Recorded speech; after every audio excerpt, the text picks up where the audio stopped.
It's the final day in Flanders and the ideal preparation for the battles to come as the spring classic season makes its transition to the Ardennes via the Flemish Brabant. 162 kilometres of arduous Belgian rollercoaster roads with 21 demanding bergs to be negotiated on the way to glory in what is a final opportunity for some riders heading to a well-earned rest, while for others it's the beginning of their push for glory. It's the 66th edition of Brabantse Pijl, or La Flèche Brabançonne, a race straddling the two major cultures of Belgium in a sinuous ride through Flemish and Wallonie Brabant. My name is Declan Quigley and you are very welcome to Brabantse Pijl 2026. Some great castles to look at through the day. We've got some wonderful weather for you as well. Beautiful spring sunshine, hardly a breath of wind, some wonderful climbs, some beautiful countryside, and a peloton of 127 of the world's best bike riders getting set to do battle in the latter stages of what is one of the best known and best loved races in this part of the world. 66th edition of this event, as I mentioned, is imminent. These some of the sights and sounds from the new starting point, well, relatively new. They began last year, starting this race in Bercel. Which is, as the crow flies, no more than about 50 odd kilometres, about a half an hour, maybe even less, in the car to Bercel. If you're, as I say, a crow, or you're taking the more direct route, we're going to take the long and sinuous and more scenic route. So we look at the honours list of the most recent winners of this event, and the great and the good, and some of the biggest names in world cycling have graced this event with their presence in years past, and it's often been a passport to glory and a signal of things to come in the Ardennes season. Maybe beyond. Remco Evenepoel, the most recent winner, gunning for something a little bit special. I wonder what Marco Frigo thinks of his chances today. 19 teams in total, 10 at World Tour level, 7 from pro teams. Jacob Alula certainly come with plenty of firepower. Conquered the Italian champion. Mara Schmidt, their likely favourite, the Swiss champion, is on flying form at the moment. Pirelli Q36.5 pro cycling team. No Tom Pidcock for them. Quinton Hermans and Sandro Marisa will certainly be looking to do something a little bit special on home roads. A lot of Intermarché squad as well, with Berkmus and Milan Menton among their number. Vito Barat as well, top 10 runner a couple of years ago. And plenty of eyeballs as well on the Dutchman Tipo Del Grosso for the Alpecin Premier Tech squad. Senna Romain as well, another strong rider for them.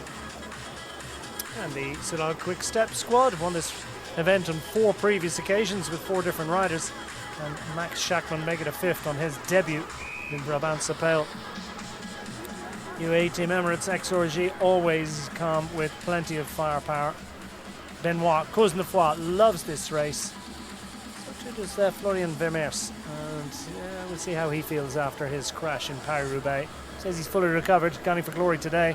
Also got Tim Wellens, the Belgian champion, back after his layoff. Koen Brussels-Koorn. Crash there, broken collarbone. Was 3 weeks off the road. Back and fighting fit, just not sure of his form and how much condition he lost with that layoff. He'll either contend for glory or he'll be a wonderful support act. What is naturally enough a team garnering plenty of the attention at the start. These images recorded a little earlier on today. The sports minister of Belgium among those to send the riders on their way in time-honoured fashion. The 127 riders in Brabantse Pijl 2026, off and running out of the castellated surroundings. The start line in Bercel. It's one of the oldest moated castles in Belgium, they tell me, and a little bit of an issue at the start for Caja Rural's Stefano Oldani, quickly back on his bike, in his proper bike actually. It looks as if that was a decision made before the start to switch him onto a spare bike, and they've remedied that one, put him onto his race bike, and Caja Rural squad scored a 5th place in last season, so they'll be up for it, especially after second in Ronde van Limburg during the week. plenty of activity early on as everybody wanted to get into the early break. It's the sort of cliched sawtooth profile for the riders today. That looks like well, it looks like my heart rate trace would be if I had to ride along these roads for any length of time. Relatively short race at 162 kilometers, but there's barely a flat road in it, and I think the longest gap between bergs today is just a smidgen under 20 kilometers. It's just up and down throughout the day. They hit that finishing circuit with 73 kilometers to go, 3 full laps of a 20 kilometer circuit, but just over 3.5 laps in total. 4 climbs on the lap. The final work route up through the S-bends into Overijse at the end of 162 kilometers. Who's going to get the glory today? Well, significant investment for the early move and a decent number of riders here from the lower ranked teams. A couple of squads putting a couple of riders into the move, and our 6-man breakaway been toiling manfully to great effect indeed, and at an average speed which has been flirting with the record, naturally enough, as is the habit in recent classics racing, indeed recent bike racing at all levels. The speeds have ramped up in recent seasons, and the fastest ever edition of this race coming a couple of years ago. Then of course Mafat taking the glory on that occasion at an average speed of 45.566 kilometers per hour, and that's been close on the average speed so far today. A few climbs that might temper that one between now and the finish line, but then again we'll have the extra investment from those teams and squads behind. Maybe extra intensity will lead to a record speed today. At any rate, it has been a very impressive piece of work so far from our 6-rider team, including the breakaway group, including John Aquele, 22-year-old from the United States of America, with the Tartaletto Isarek squad. He's got his teammate Fabrice Lefebvre along for fun, one of 5 teenagers, I think it is, a 19-year-old from Belgium. Lefebvre.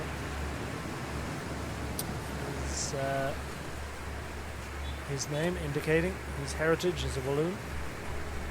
Perhaps he's from Brussels, must look it up. But at any rate, this is a race that really gives you a sense of the shift and the two different cultures that prevail in Belgium. What a fascinating part of the world it is. And most of the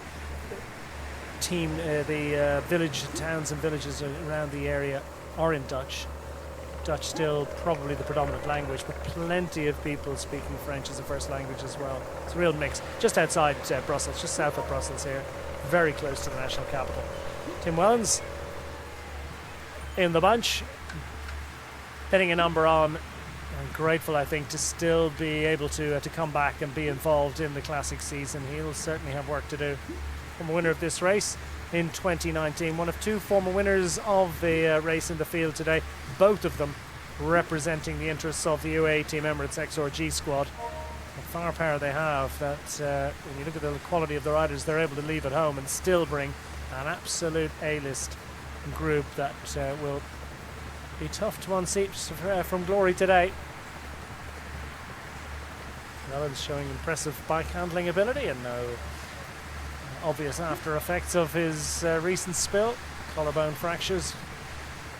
It's almost a badge of honour. Painful one, albeit. Gained by a professional racing cyclist. Not sure if that was his first collarbone, but plenty of, well, they say you're not really a cyclist until you've done one, which is macho talk to say the least, and definitely the sort of thing that's said by people who haven't got one. At any rate, Wellens makes his way back up onto the tail of the front riders on the tail of the breakaway group, whose maximum advantage today, I can tell you, was 3.5 minutes. As you can see, they're starting the job of paring that back, and interesting to see Conca, the Italian national road race champion, Filippo Conca, doing the legwork here, 27-year-old, for the Jaco Alula squad. He's immediately followed by pretty much the entire UAE Team Emirates lineup. Conca, of course, surprised everyone. He dropped out of the World Tour down to club level. It wasn't even a continental level team, it was a club level team in Italy last year. Embarrassed all of the professional outfits by racing to glory in the Italian championships, and that of course was enough to propel him. So sort of a springboard back into World Tour level racing. probably should never really have dropped out of it. And then the club team, the particular club team that he was at, was very well resourced and very well organised, and it was a sort of a collection of individuals that had plenty of power and ability, and yeah, they certainly were organised enough to surprise and embarrass the pro teams, and that was a big showcase for them. Huge honour for Conca. And now he is now defending the interests of the Team Jaco Lula squad. I mentioned Mauro Schmidt among their number. Alessandro Covi will have a job to do in the back end as well, you would imagine, on behalf of Schmidt. All in for the 26-year-old Swiss today. I was running the rule over the breakaway riders. 2-minute advantage, still substantial. They certainly make it to the finishing circuit. You would be surprised if they're not still in front by the time they make it to the finish line the first time of asking. I suspect they'll go quite a bit deeper into the final. It's going to start firing up, isn't it, in the next sort of 7 kilometers or so when we arrive onto that finish circuit. Breakaway riders, well, at the back here is Cedric Bakke Christoffersen, the Norwegian rider with Unibet Rose Rockets. What a season they're having. Dutch registered outfit, getting a string of victories courtesy of Dylan Groenewegen. Probably not listed as A-list contenders in this particular event. They do have the likes of Clement Venturini, the French fast man. Certainly fast from a small group. And remember, this one goes up that final Esbocht hill and then plateaus, levels off with a couple of 100 meters to go. It's a really, really wonderful finale. Great place to bring a bike race. Wonderful atmosphere. It's been building throughout the day. Over the last couple of days, actually. It dropped in yesterday, had a look at the finish line, and there were a few fans milling around, plenty of bike riders experiencing the atmosphere of that final climb. This, however, is Rue Francois Dubois. 21 climbs in total for the riders today. And this one is hill number 7. So fair to say that while it's kind of up and down all day, the hills that they have clearly rubber stamped and earmarked as being particularly significant challenges, well, most of them come in the second half of the race. It'll be a pretty intense day of racing. This is just the halfway point. Lots and lots of racing still to go for these riders. Bakke, 24-year-old Norwegian, just makes way at the back for Fabrice Lefebvre. Tartaletto Isarex rider, 19 years of age, youngest rider in this breakaway group. Not quite the youngest rider in the race, mind you. That's honour falls to Matteo van den Wijngaard, the 18-year-old Belgian who is subbed up from the UAE team Emirates XRG development team and into racing with the A team.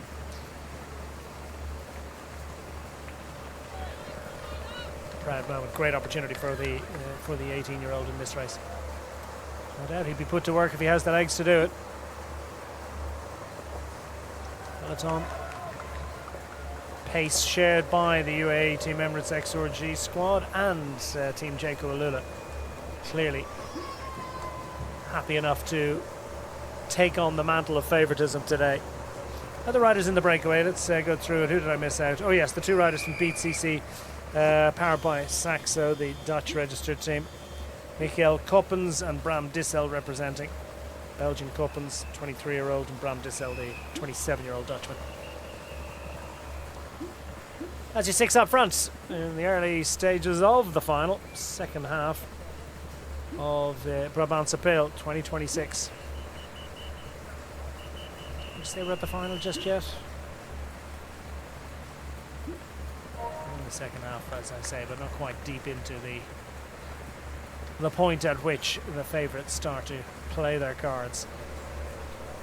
Sensational weather conditions. Wind not really a factor today. It's coming from the southwest at about 4 or 5 kilometres per hour. Suffice it to say, nothing to get too excited about there. Just under a kilometre at an average of 4.1%. It's not going to scare anyone, but taken collectively with the other 20 climbs today, and the fact that most of the tough climbing has to be done at the back end, well, it's going to be a demanding end to the day. Remco Evenepoel, the local man, we might go past his supporters club cafe. I'm told that we go within meters of indeed it's right at the course at some stage, so there's a good chance we'll see that. So no Remco today, of course. His team not represented on the start line. And at this event, 10 World Tour squads, as I mentioned, from the 19 teams racing.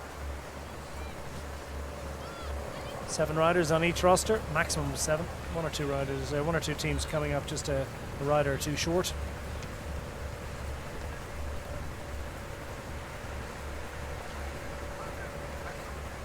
But almost all the teams with a full complement of riders.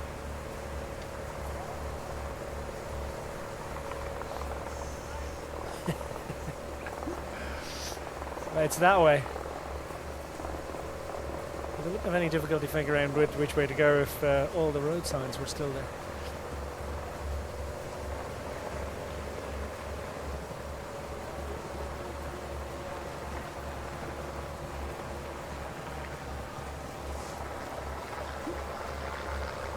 There's a little bit of a change in the characteristic of this peloton up and over this climb. Everybody wants to be represented close to the front. Irene Victorious starting to appear in amongst those purple jerseys of the Jayco Lula squad and the Italian national colours.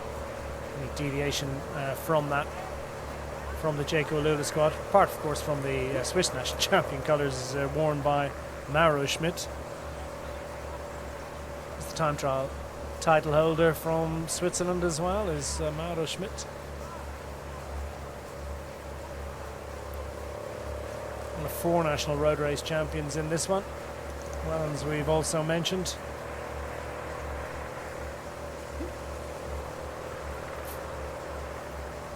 Andreas Leknesund, the Uno X Mobility rider, is the Norwegian national road race champion.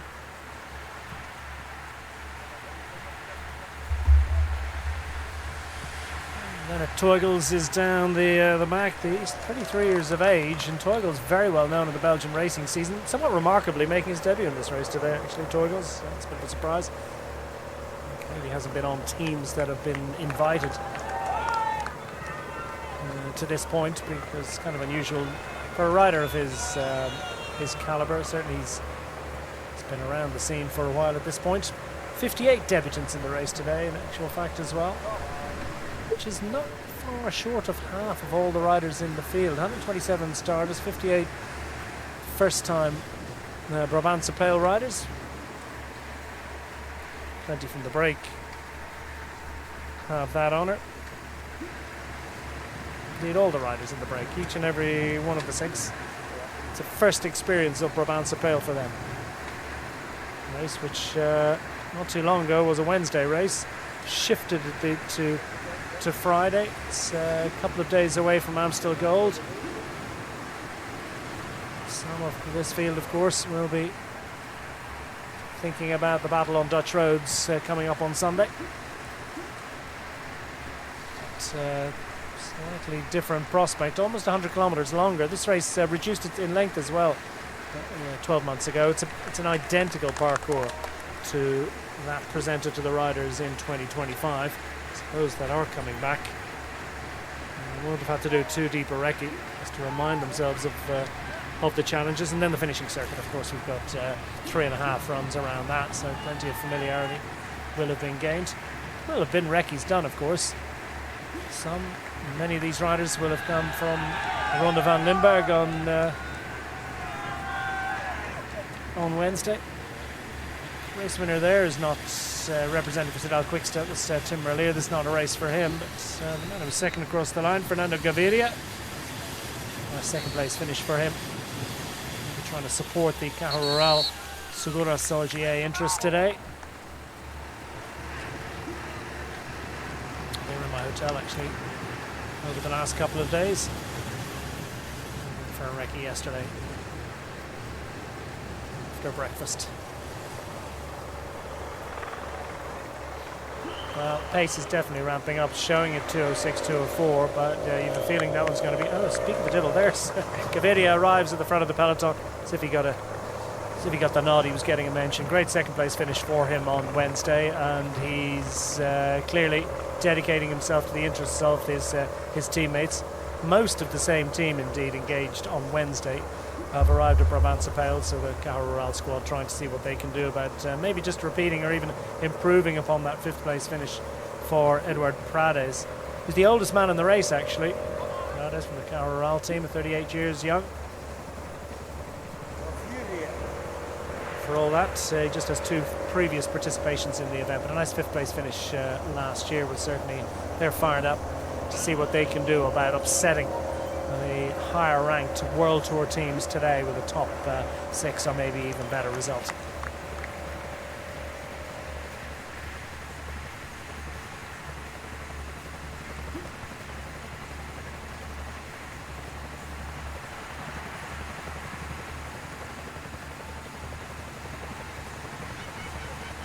NSN squad hard on the left, no Joe Blackmore for them. Great performance from the young Brit 12 months ago.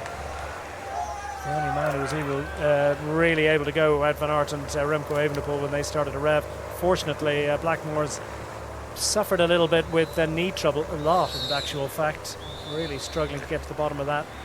How many riders have encountered that kind of scenario where they've acquired an injury that baffles the specialists and doesn't respond to all sorts of treatment? Hopefully, eventually be able to figure that one out in the NSN squad. Do have Brady Gilmore, though. Stage of Tour of Catalonia recently, so they are fired up to try and represent. Sam Bennett is another debutant in the race.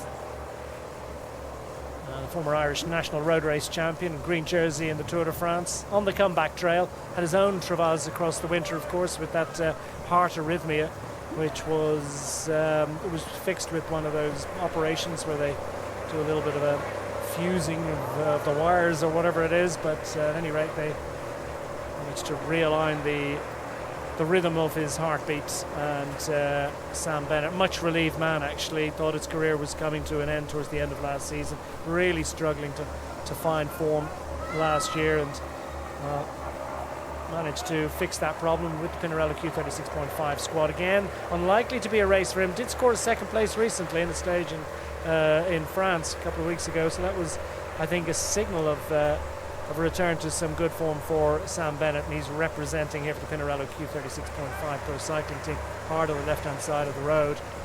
They're all using up riders relatively early. Everybody wants to be in position. On to the finishing circuit at this point, by the way.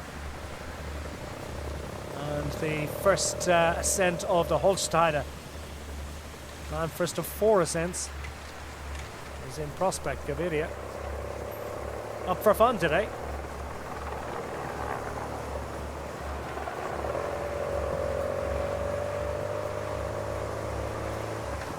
Some nice form, and delighted to use it on behalf of his teammates.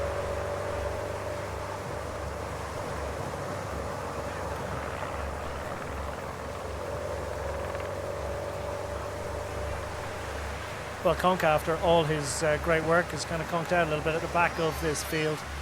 The Italian champion, though, will try and catch his breath after that climb and then work his way back up.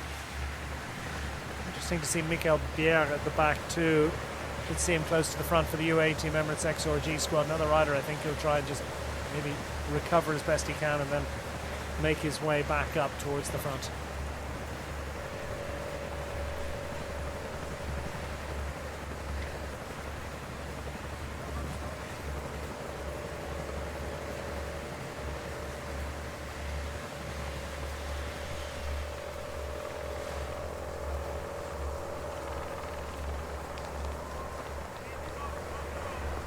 Pinarello's trying to get themselves as organised as possible. Gasparin just trying to reorder the group. One to watch out for. Airmans, though, as I mentioned. And for the Caja it's much travelled, super successful Colombian sprinter Fernando Gaviria, who's dragging them along. Parada, as I've mentioned, is an option for them. Fernando Bartelo as well, 11th a couple of years ago, knows the finale, can produce. Dutchman Alex Molenaar will have a job to do for them, close to the end. Not quite close to the end for these riders, though. They're keeping themselves out of reach for now, at any rate.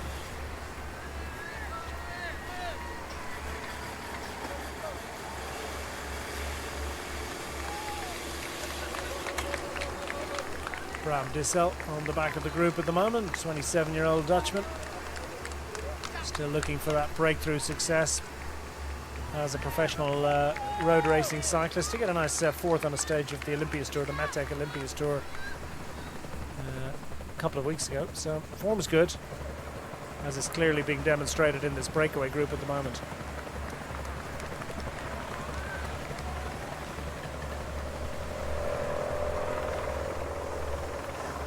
Approaching the Holzteider climb, 1,000 meters at 5.3%.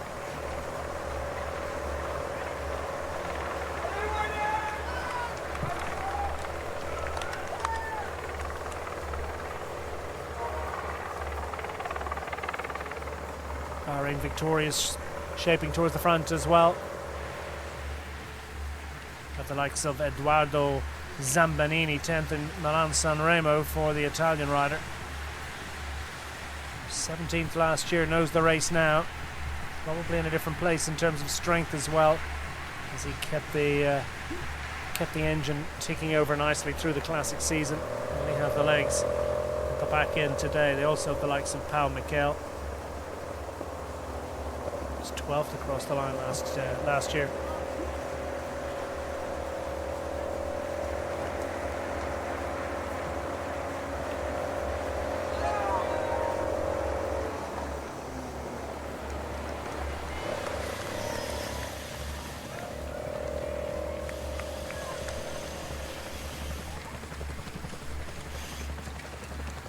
And onto the climb proper. Just make the left turn, and as immediately it's a little bit demanding, isn't it? It's one of those ones having the bergs in and around this part of the world are at their most demanding, right at the bottom of the hill.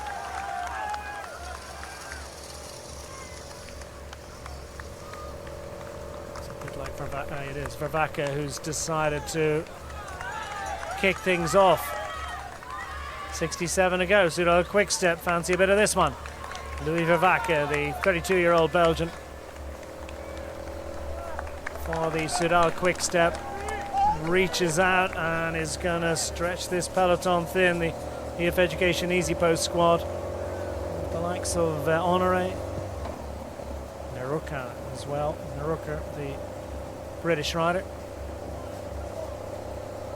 Bodo. Gaviria has done a useful bit of work there for the Caja Rural squad. Could be him for the day. Sam Bennett too. Would like to get up and over the top of it to further contribute for the Pinarello Q36.5. Vervaeke feel happy enough to press on with this one. Will be thrilled to have a little bit of company, and Caja Rural have come to fight today. Bennett's characteristic huge gear style as he tries to power his way over this climb to continue to play a role in this race, to assist the team.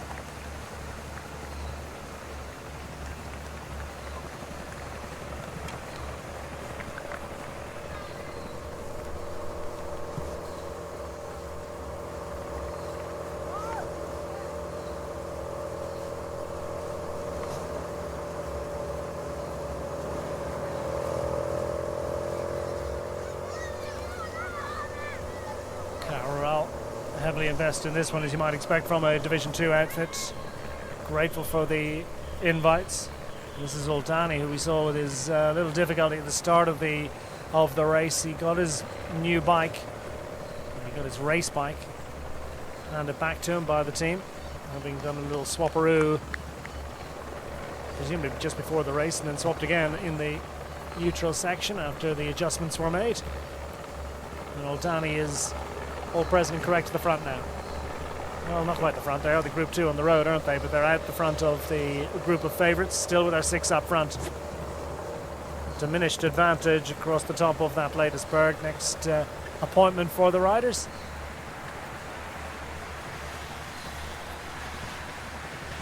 It's coming up to the finish line at the Esbocht Overijssel. The S-bends that take them up the winding, twisting road towards the plateau at the top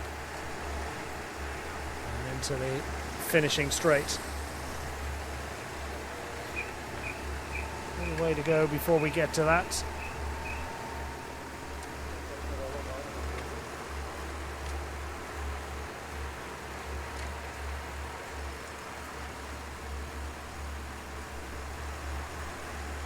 Three kilometers now to the foot of the next significant berg, which is of course the S-bends.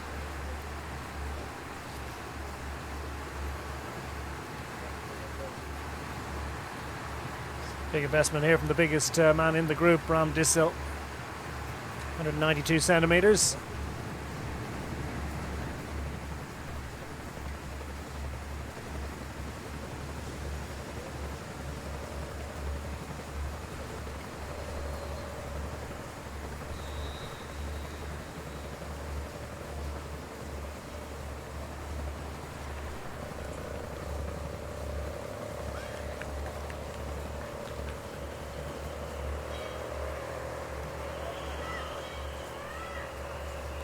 First time we've seen Groupama FDJ United. First time I've mentioned them, and I tell you what, I'm slightly remiss in that fact because they have got a really stacked lineup.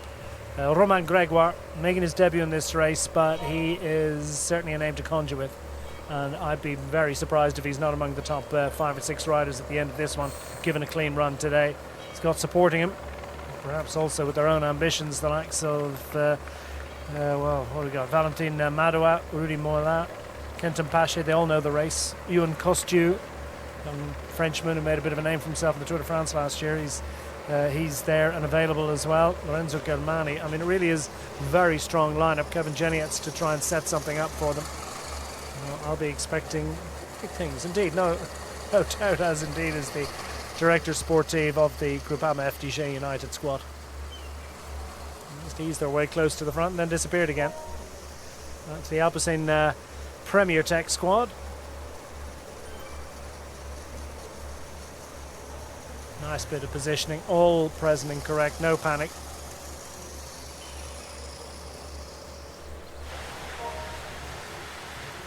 Conca still hanging on, so the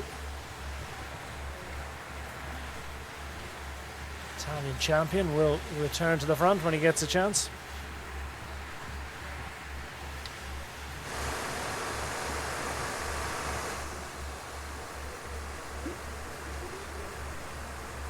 Heading towards Overijssel.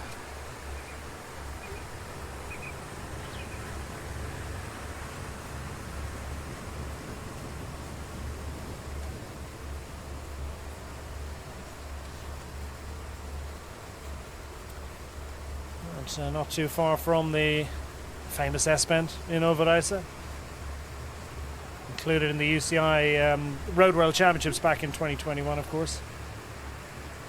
Just under 800 meters long,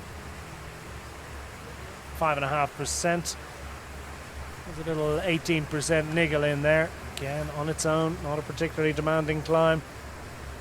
But, taken in conjunction with the other 20 climbs. Indeed, the other 3 assaults on that particular climb itself.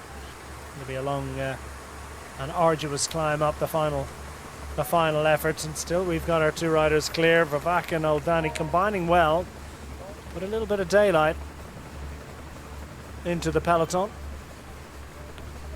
And it's what, about 38 seconds now, 40 seconds of an advantage for our 2 out front. No sense of panic here from the main peloton, which is still large in number. Watch out for the... When we get to the S-bends, by the way, they've got a beautiful sort of wall mural on the right-hand side. And they've got wonderful images represented there of some of the greatest Flandrians in, or at least Belgian cycling heroes from various parts of Belgium. World champions, Flandrians, Eddy Merckx, Yvonne Reinders, Briek Schotte, Rick van Steenbergen, Rick van Looy, George Ronse, Freddie Martins. See if you can pick them out on the right hand side of the road.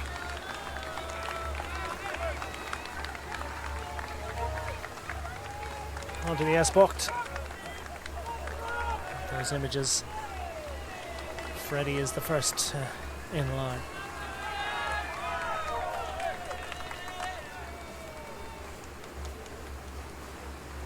And under the kite, these riders will have the honour of arriving at the finish line at the head of the race. Still with 60 tough kilometres to go, and the shouts of allez, allez, allez. Yes, hop, hop, hop.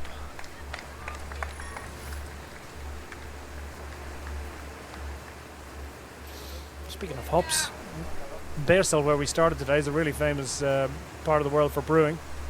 More about grapes around here, though they do like a beer. I'm aware of that fact.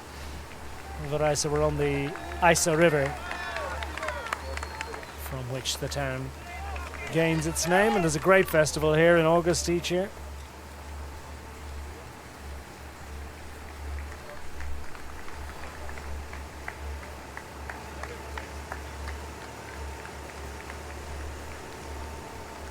Up across the worst of this climb, but still with 500 meters to go, 300 of these meters will be at a demanding elevation. And that's why timing is so crucial in this one, and that's why we saw last year, I think, while he was on a bit of a comeback at that point, Wout van Aert was bested in a 2-up sprint by Remco Evenepoel. Came as a bit of a surprise, but Evenepoel was just able to put Van Aert under enough pressure on the climb all the way to the line. He was able to lead it out, and Wout van Aert had no answer to the sheer power of Remco Evenepoel, who on that occasion was actually his first race of the year. So comebacks and a lack of racing, not always an impediment to glory. Through to begin the first of 3 full laps of this 20-kilometre circuit in Brabantse-Pijl 2026 is the breakaway group. Sort of an advantage will they retain by the time our next riders arrive. Showing it about a minute and a quarter. Last time we looked.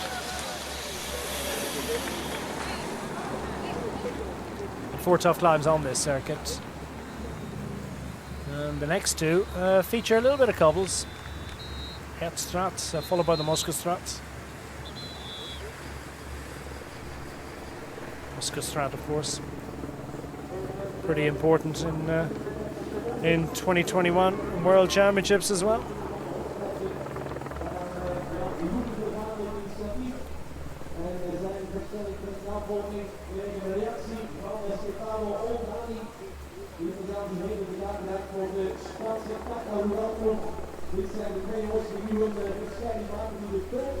Stefano Oldani leading Louis Vervaeke through, putting a bit of daylight into the bunch behind. They're looming in the background, looming large, spread wide across the road. Total Energy start to arrive. So Mathieu Bourgaudon know the race. Sandy Dujardin will have a role here today. Uno X squad also. Andreas Lechnerton for them has run top 10 in this race within the last few years. Frederick de Versnes as well. It's a rider capable of doing something a little bit special.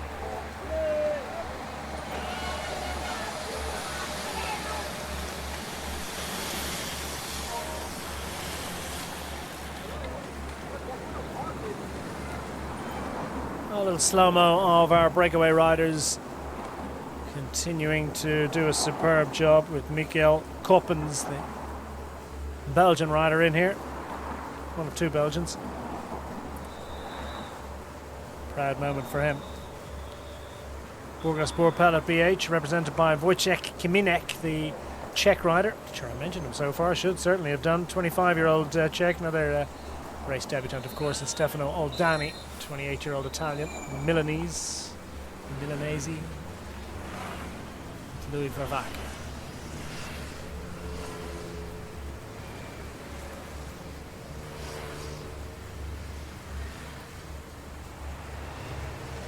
Main peloton toiling in the sunshine. Absolutely perfect conditions for the riders today. They'll be loving it. Miguel Pierre has made it back to the front. We did see him on the back not so long ago, but he's grinded his way back on to the front. And Florian Vermeers very close to the front, wasn't he? Just maintaining a position, an attentive position close to the front. Making a slight risk, I think, of using a bit of energy just to make sure that he was exactly where he needed to be.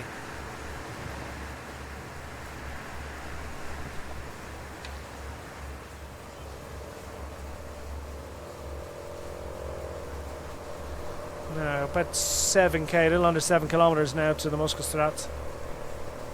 A little bit of a split at the front of that peloton as the Bahrain Victoria squad want to get a little bit frisky here. Well, they just ramp up the pace. Bier, Wellens, Vermeers and others attentive, alive to the danger. But this is a considerable extra investment. The two chasers have managed to gain quite a bit, haven't they? No, what am I saying? They're about 33 seconds ahead of the main peloton. And I don't think they are going to get to that breakaway before they're chased down by what's clearly a much motivated and invested peloton just now. On to the Muskelsstraat, as you can see. Oh, sorry, we're in the Hertstraat first.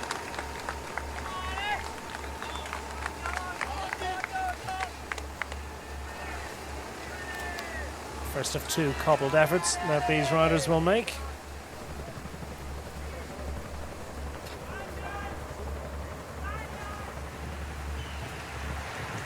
Maximum 9.4% across that one. Well, Sam's hung in there. Great effort from County Tipperary and Munster in Ireland on the comeback trail. Trying to get a little bit of extra form out of this one. Conca 2 still available. Well, still in there. Is he available? What if Bahrain Victorias have anything to say about this? This is a full-out effort to try and thin things out, and that's going to be the inevitable conclusion of what's clearly asking a lot of questions of riders in there. This injection of pace at the front by the Bahrain Victorias team.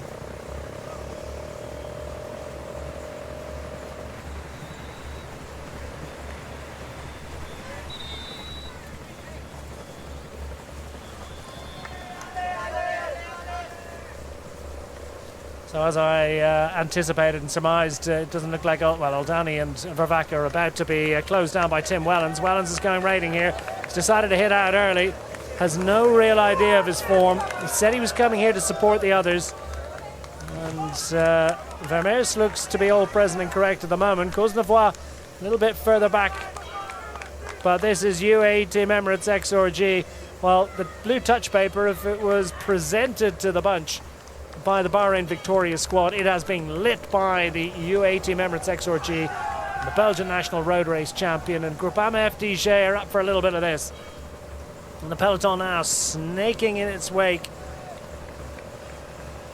hoping, many of them in there hoping that there's a little bit of a let up in the pace. There's not going to be, because Vermeers has hit the front.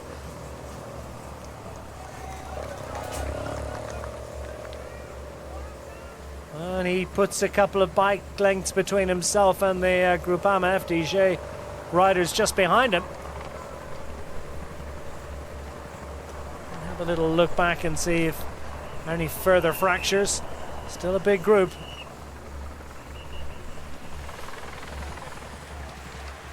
It's caused all sorts of shenanigans. Camille Charret, one of the 5 teenagers in this group today. Down at the back of the peloton for the Cofidis squad. Desperately hoping for a little bit of an easing of the tempo. It's unlikely to happen anytime soon.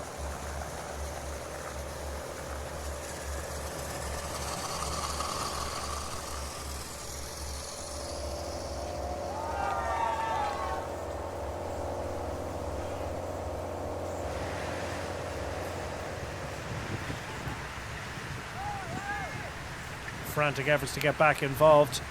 It's Balint Feldhofer, the Bahrain victorious rider. Son of Dolby. Another man in a little bit of difficulty. Alexander Meyer, Russian national time trial champion, is happy enough to just give a little bit of extra encouragement to Feldhofer, one of 2 Hungarians in the Bahrain victorious lineup. Better known of the 2, of course, being Attila Valter. Another man that is, if he's got the form, could be one for the race today. Oh, and there's nothing more dispiriting and disheartening than going absolutely flat out. As much power as you can get into the pedals and watching the peloton just disappearing away in front of you. Bierre's got control once more. Peloton considerably thinned out, but the gradient is to the advantage for now at any rate. But there's not much time, is there, between the Hertstraat and the Moskostrat. More cobbles await.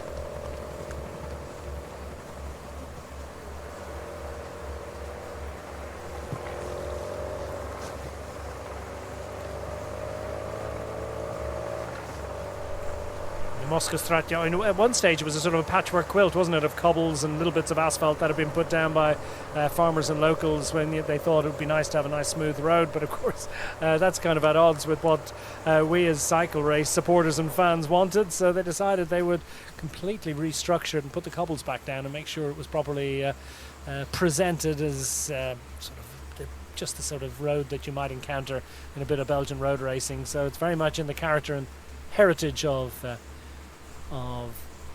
Belgian racing, and the Moskostrats beckons for these riders. These riders being the ones up front, an advantage down to 46 seconds. It's amazing how quickly the peloton can just erode and pretty much eradicate the advantage of a fast-moving group, albeit a group that have been out front at this point for well over 100 kilometers. 6 riders still working in combination.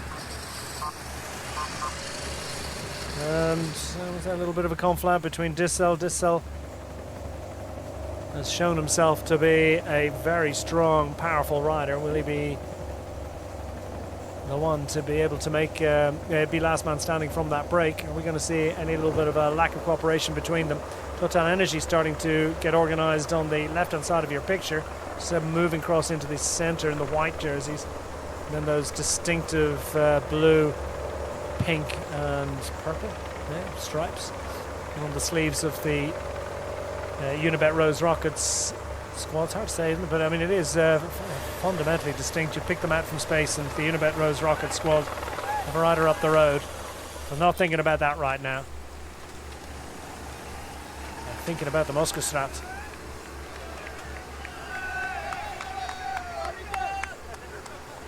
Just 500 meters. But look at the average.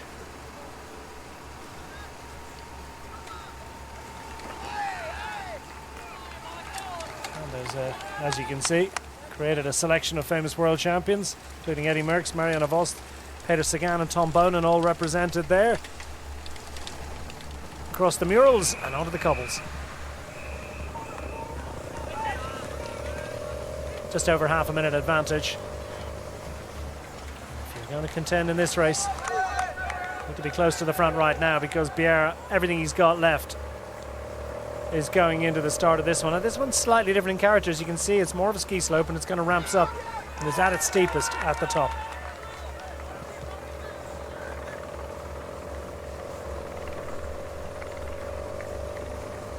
Vermeers goes.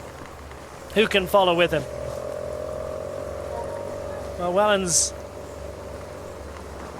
for all that his layoff might have dented his top end, and he just eases up there, and I think he had a mind to give Florian Vermeers a little bit of space. He's feeling the pinch there a little bit, Tim Wellens, or maybe he was just trying to create a little bit of daylight. Didn't quite work. They're staying in here. No sign of Benoit Cosnefroy. I find it surprising. It could be just... so it could again be speaking very soon, and could be a folly to commit this early, but it may just be that it's all about Florian Vermeers for the U18 Emirates XRG squad today. Cosnefroy down towards the back end. Meanwhile, what's that done to the breakaway up front? Well, their advantage just a quarter of a minute. And yeah, these riders at the back starting to feel the pinch a bit. Jonah Aquele and his teammate Fabrice Lefebvre from the Tartaletto Isarek squad find themselves floundering and about to be reclaimed by the front of the main peloton.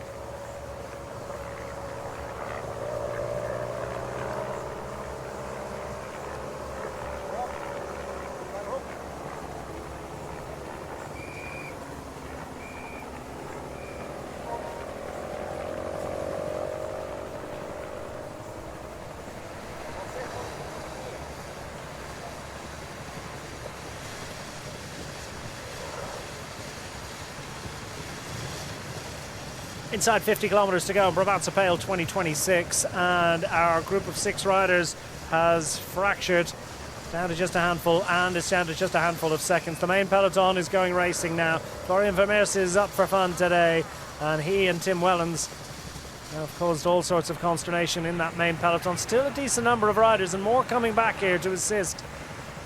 Not quite a definitive selection formed just yet. On a race that still has a decent number of riders involved as they come down to the base of the final climb, 1,500 meters from the line. But as we've seen most recently last year, of course, you can get much smaller groups assembling at the bottom of that final hill to decide the overall honours. Final honours, and indeed Tim Wellens would like to contribute as best he can, so he's retained a position, about 30th, something like that, rider. Cosnefroy was behind him though, and that's a worry, isn't it? Cosnefroy is further back than he needs to be for that team. Meanwhile, Leknesund is gone. Leknesund, who I have on my list as a contender, certainly for the Uno X Mobility squad. Would have been there, I might have expected him as their preferred option. Anton Charmig as well for them. Frederick de Versnes.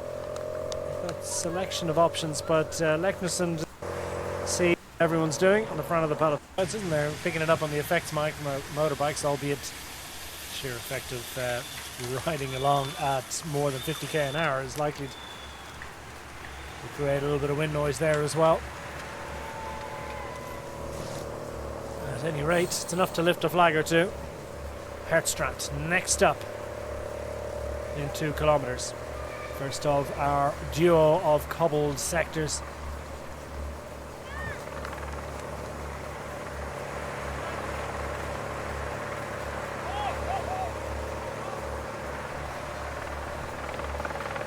Alpecin Premier Tech now trying to regain control. Tim Wellens, superb job being done by the Belgian champion. Selfless effort here.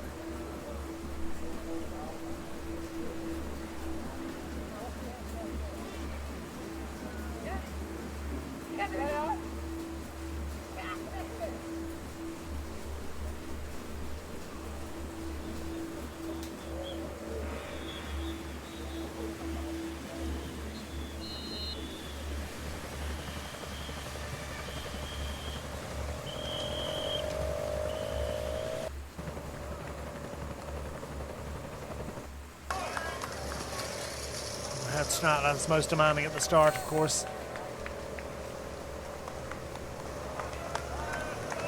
Nice bit of control being demonstrated by Groupama FDJ.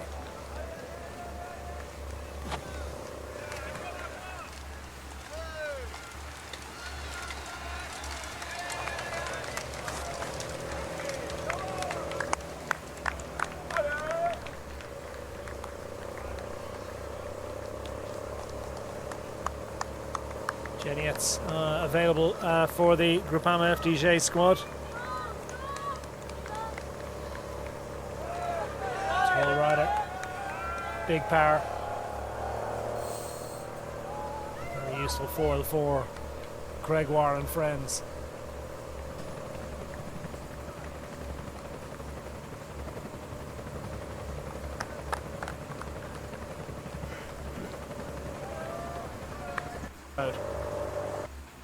Significant reach for J squad. Gregoire not for looking around just yet. Far on friends, it's time to get going.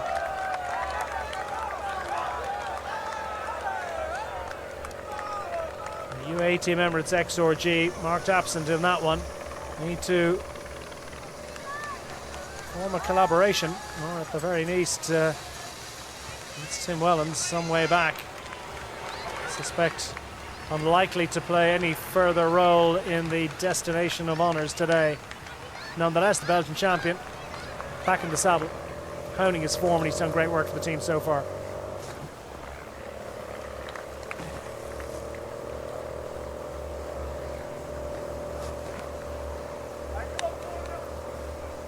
Genietz has managed to join that one and defend the honour and the interest of his teammates. A strong situation developing here for the Groupama FDJ squad. Gregoire not for looking around just yet.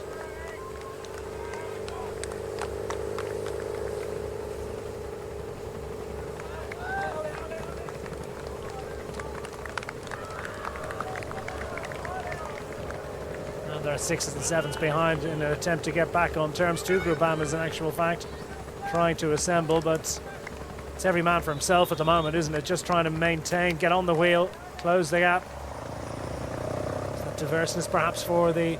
And Schmidt's trying to recover here. Working his way up. He's playing it intelligently. It doesn't look like it's panic mode. Sort of picking them off one by one. One rider here, one rider there. Still a long way to go at 27 kilometres. Anders was great. Quite be that. Clip across what looks like an inviting gap. Is this Johannik that's just arriving in? Make it 7 up front. Swelling in numbers. Plenty of teams here. Plenty of reason for continued cooperation among this group. Unibet Rose Rockets place a rider up front, continuing their great season. Johannik is just going to take a moment. That was a huge effort he made on the climb. And indeed just after the climb to try and join. Objective achieved, but will he be of any value whatsoever to this group before they come to the next climb? Speaking of which, we're now on to the final loop of 20 kilometres and what's been a all-action, it's been an all-action edition of Brabantse Pijl so far. Next climb in prospect, the Headstraat.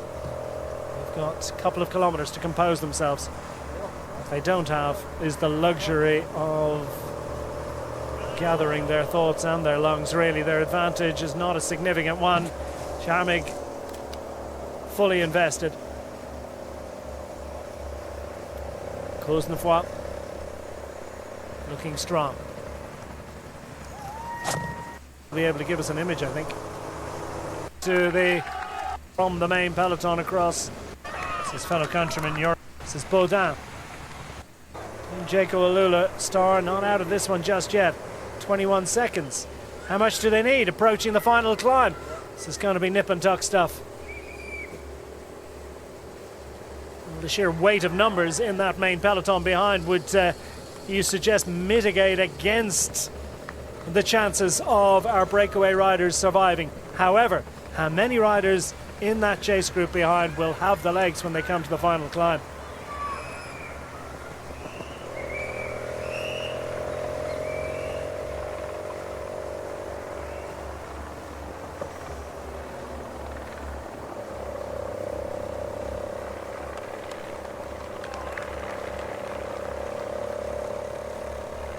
Rodan continuing to give a great account. Here comes Leknesund around the outside. Charming's still involved up front. Not so sure how useful he's going to be. They need to present their man in perfect and prime position into the final battle. Charming, I don't think, is going to be of much value. Well, he's still continuing to rotate. It's finally poised. Inside 5 to go. 162 kilometers in total today.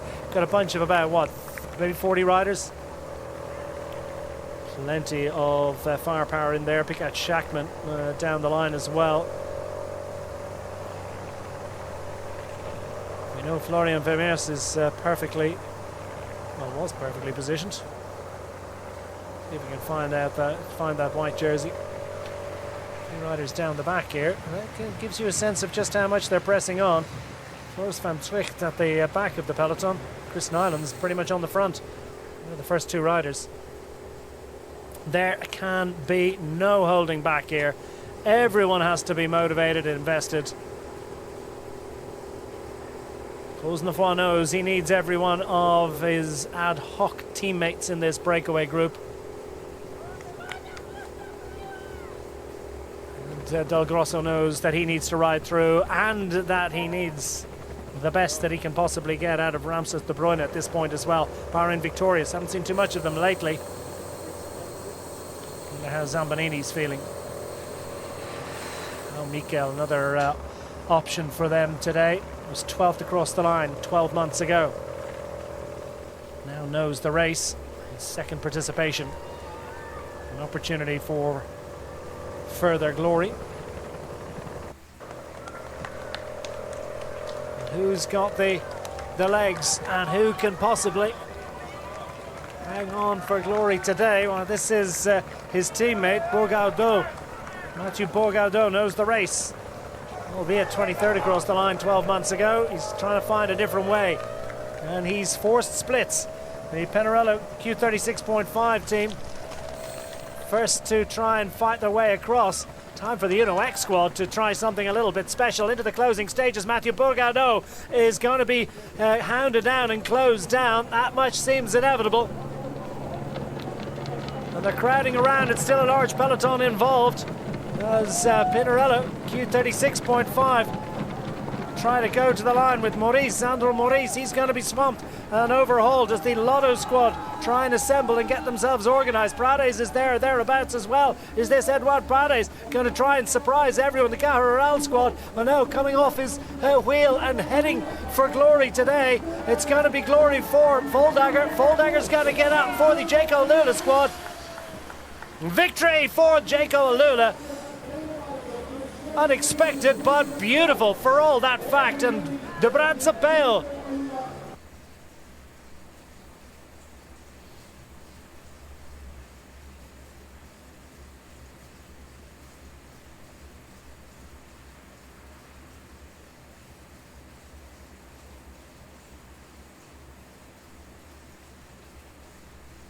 Big loop for the women, followed by 4 local laps. And they're launched onto the local circuit through the famous Kouberg. 2 more climbs to be tackled on the local circuit. The Geulenberberg and the Beemlerberg, for a total of 21 hills today.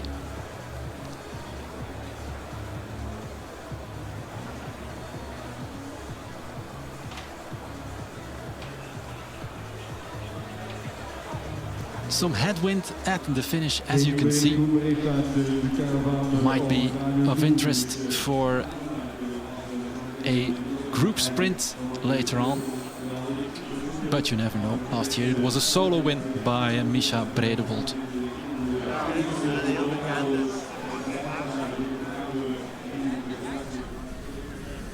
And these are images of the start. The start, of course, in Maastricht, one of the most beautiful cities in the Netherlands. And of course, Marianne Vos, very popular. I know that also is for you. Nivia Doma returns after her crash in Sanremo. Looking forward to what she can do today. This is Demi Vollering's bike, and this is Paris-Roubaix winner Franziska Koch. Phoenix de Koning at the start as well, with the likes of Yara Kastelijn, and the world champion is there, Canadian Magdalene Vallière. A strong lineup for Little Track. And this is of course Anna van der Breggen, former winner of this race in 2017. She won. A chat between Vallière and Koch, and all smiles at the start with Lucinda Brandt for Little Track. And here we have the European champion Demi Vollering, one of the standout favorites today. Magdalene Vallière and Dutch national champion Lorena Wiebes. Maybe she can win the Amstel Gold Race Ladies Edition. All smiles at the front in the first few meters of this race. The neutralized part. A little chat between Vos and Wiebes. And race director Leontien van Moorsel raised the flag to start the race officially. A bunch of 123 riders, and then a real change for the world champion, for Magdalene Vallière-Mille. The Canadian who won the world title in Rwanda last year. Bit of a surprise world title win, but nonetheless very deserved on a truly hard course, of course. And Magdalene Vallière joined a group of chasers there together with British champion Millie Cousins. And here we are again on the Kouberg with 58k to go. Lorena Wiebes at the front, Franziska Koch last week outstanding in Paris-Roubaix to the left with the German national champions jersey.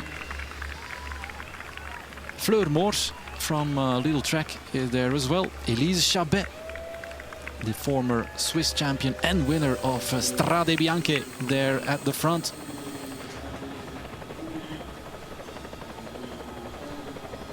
Demi Vollering is positioning the European champions jersey, coming to the front at the moment. A lot of SD Works Pro Time riders as well, of course, with Misha Bredewold. There we have Bredewold, last year's winner, supported by Hungarian champion Blanka Vas.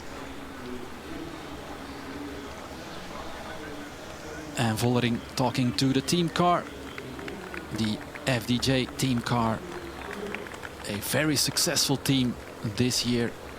Vollering won Tour of Flanders, won Omloop het Nieuwsblad, the Flemish Classics. Chabet, as I already mentioned, won Strade Bianche. And last week, the great win by Franziska Koch on the Roubaix Velodrome. All FDJ victories. We had a break in the early part of this race. A break of 6 riders. Some Dutch riders in that break. And a Canadian rider as well.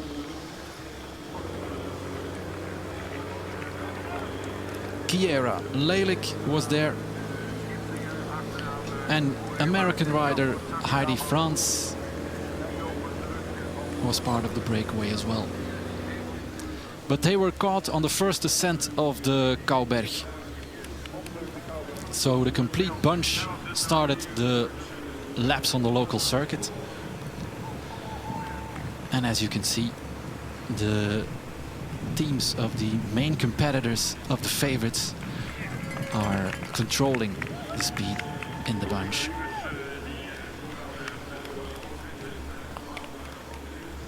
This is the final K of the first lap. 3 laps to go, with Lorena Wiebes at the front. And here we have Marianne Vos. Marianne Vos is the only one who managed to win this race twice.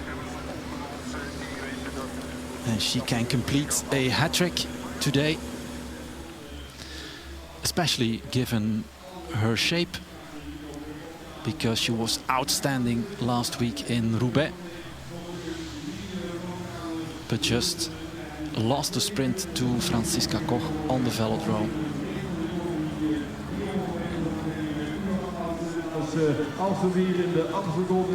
Swiss champion Steffi Heberlin is now pacing. She's an SD Works Pro Time rider.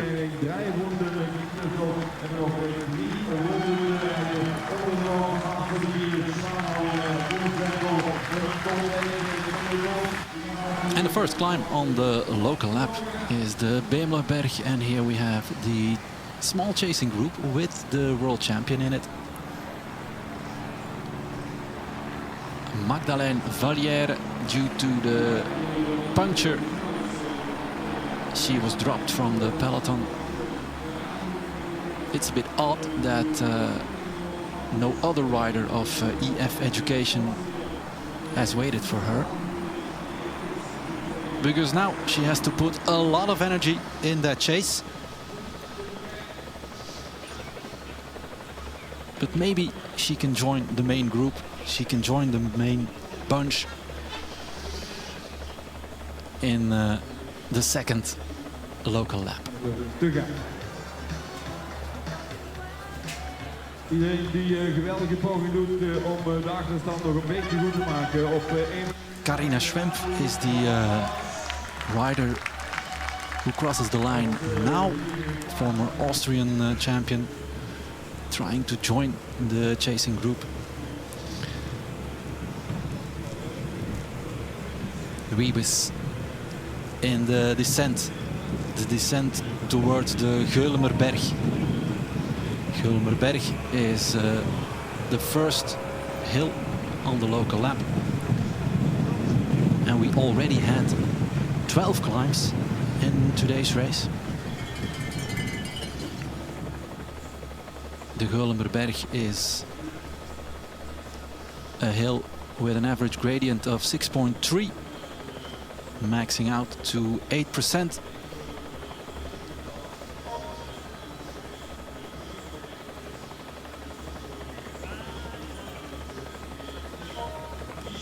After the Geulemerberg we have the Beemlerberg and then the Kouberg.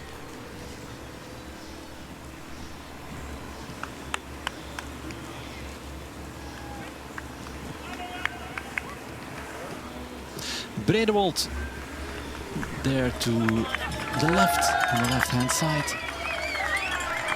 and on the right hand side we have Puk Pietersen as well for Phoenix Premier Tech. She's on the third row over there, and she was on the podium last year as well in this race. Bredewold beat Van Dijk on the final ascent of the Kouberg.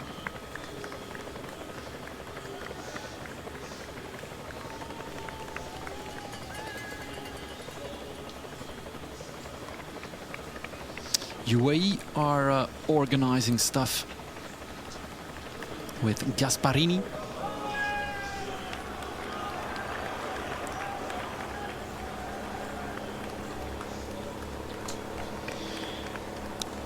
And Fleur Moors for Little Track. She actually did a great Wevelgem, the in Flanders Fields race of a few weeks ago. Almost beat Wiebes on the line in Wevelgem. Bit of a scare for Wiebes and her team, but she did complete a hat-trick of wins back then, and maybe Wiebes can win this one for the first time in her career today. It was on the Kouberg. It was in this race that Wiebes was beaten on the line by Marianne Vos. Wiebes cheered a bit too early, and in 2024 Vos beat her on the line.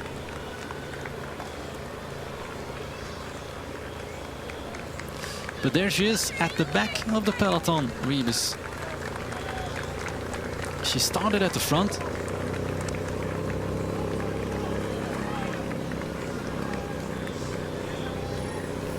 So maybe it isn't her day.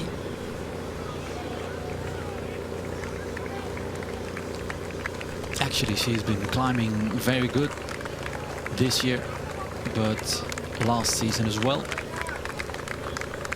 She's much more than just a sprinter, Lorena Wiebes.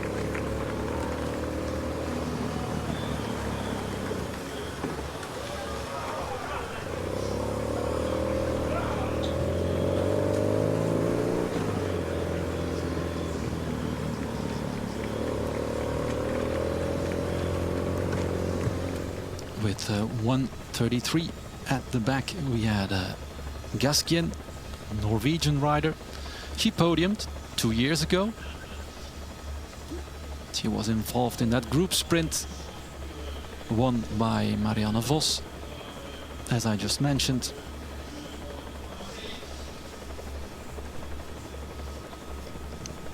But for Gasquien and Wiebes, it's not ideal positioning at the back of the peloton.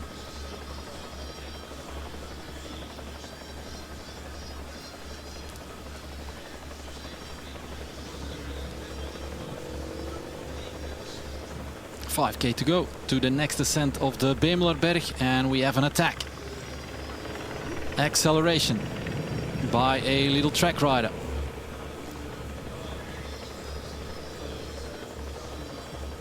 Loes Adegeest. She did a great Flash Brabançon last Friday as well. She's in great shape.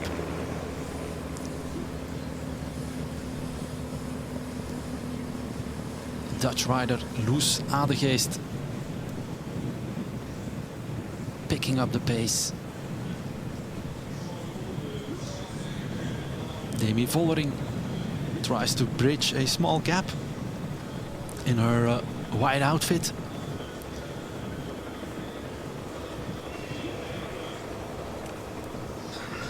Blanca Vas on Vollering's wheel. And then we have Nivia Doma joining.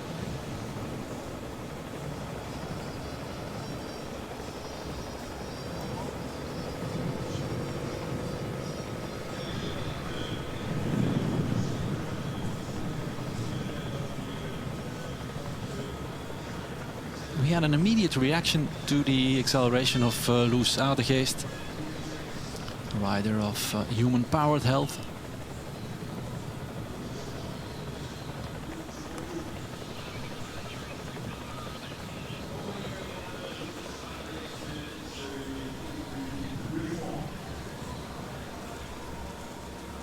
A star-studded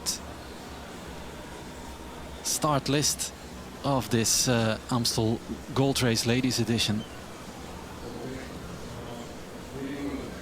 with all the Dutch greats, with the world champion, with a lot of national champions, of course, and a lot of winners from the past few weeks.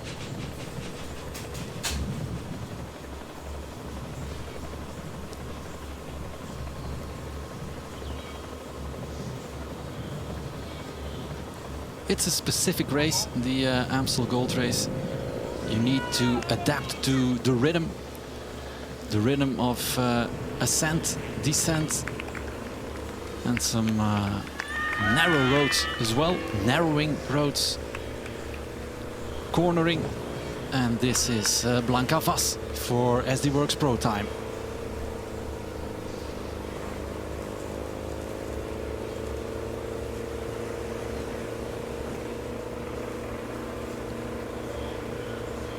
She's covered by Chabet, Elise Chabet, for FDJ.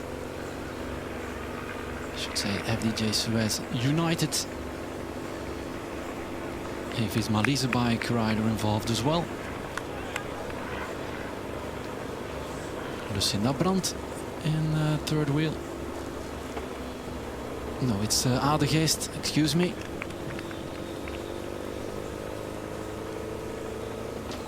They pretty much have the same style.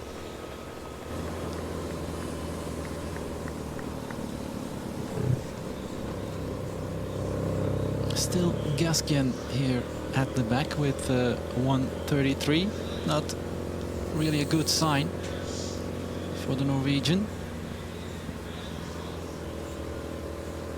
One of their riders had a crash.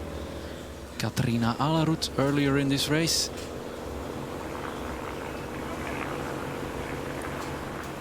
And here we have the South African Ashley Moolman-Pasio for AG Insurance Soudal. And this could be an important move. So Vollering wants to join them. Brandt as well. Pietersen trying to bridge the gap. It's Moolman-Pasio with Heberlin, the Swiss champion. Ashley Moolman-Pasio riding her final season as a pro. And this one suits her very well, this race.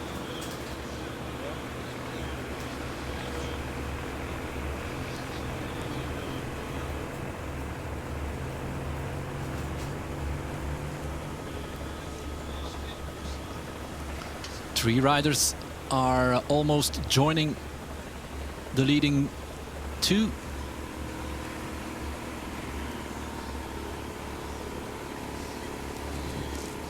I believe it is Fleur Moors for Lidl Track.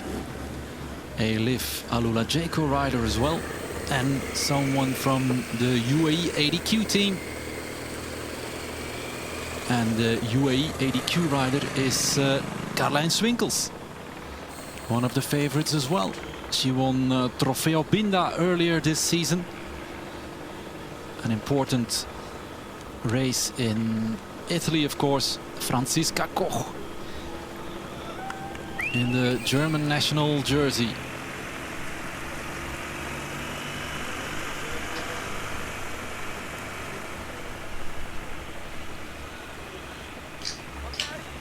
And so this move by Moolman-Pasio and Heberlin is neutralized.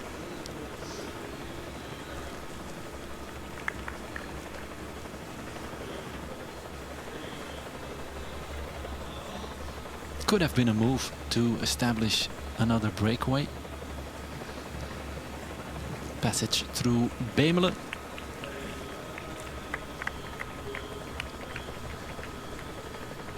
So we're on to the Bemelerberg.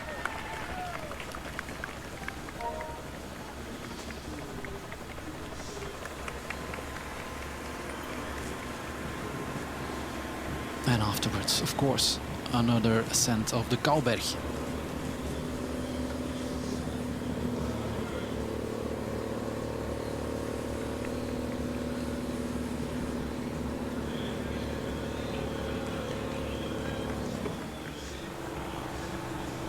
Shirin van Anrooy, young Dutch rider, leading the peloton on the Bemelerberg. And there we have Gladonjova for Visma Leasebike in the Slovak national champions jersey.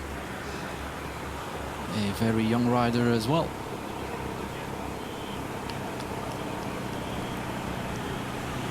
To the right we have Talita de Jong for Human Powered Health.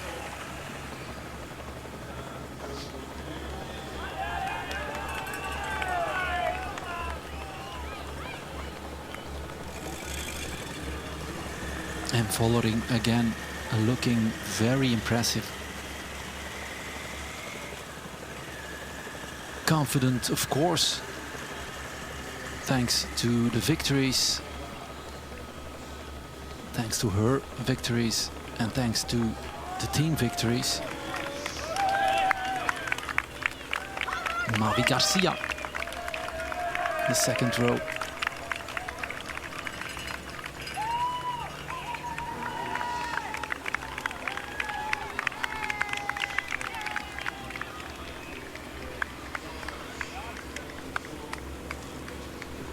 And a lot of teams are putting some other riders at the front at the moment, just to control the pace and make sure that no one really tries to accelerate.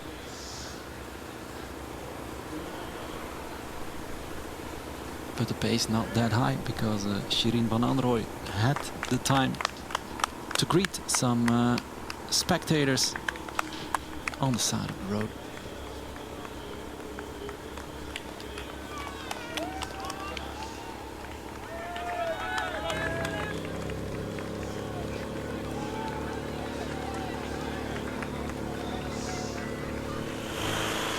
Attack by Lorena Wiebes.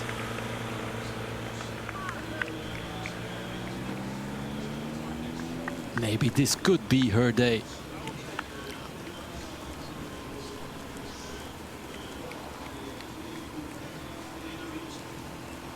Hladoniova with a great reaction.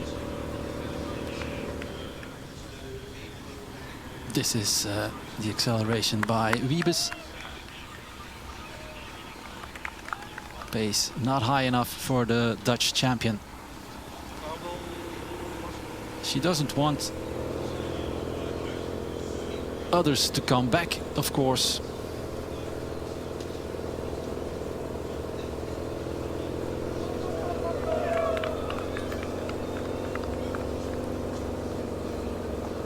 Onto the wheel now. Lorena Wiebes and Cedrine Kerbal for EF Education.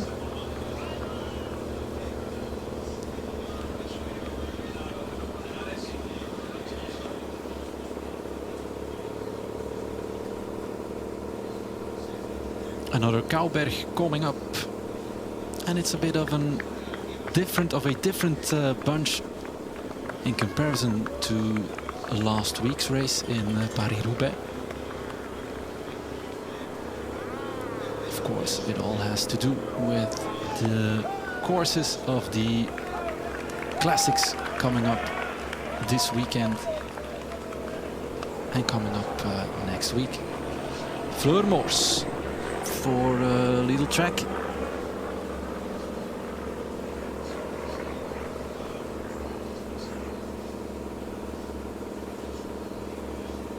Covered by Chabet.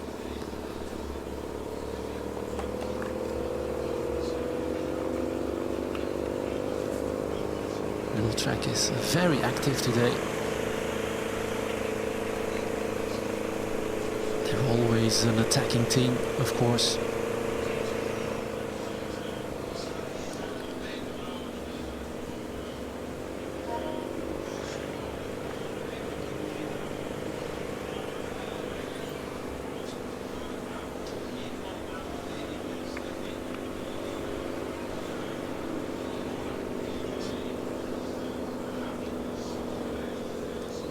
This is a bit of a nervous stage of this race.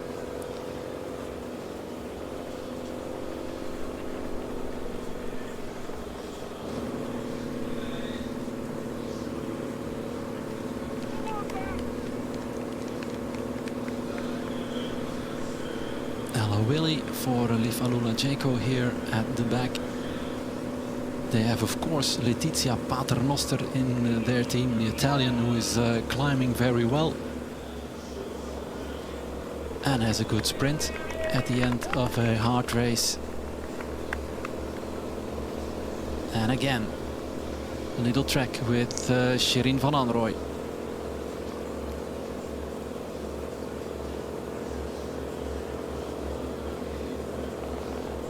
There we have Van der Breggen. And Gasparini is involved for UAE.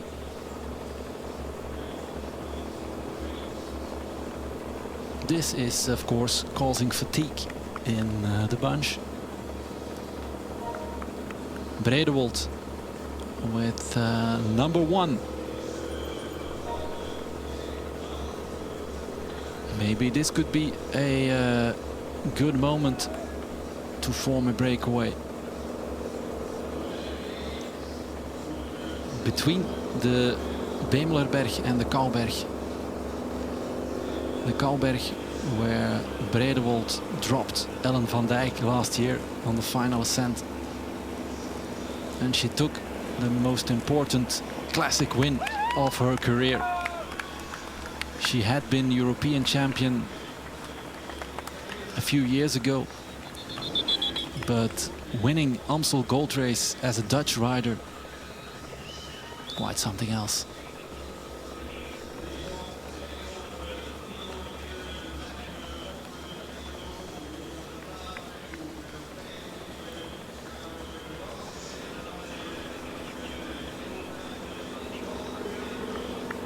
Bredewold checking who is with us, who wants to put in some efforts.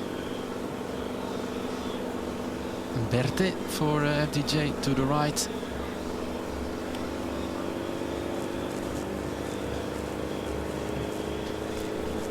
And another acceleration by Bredewold.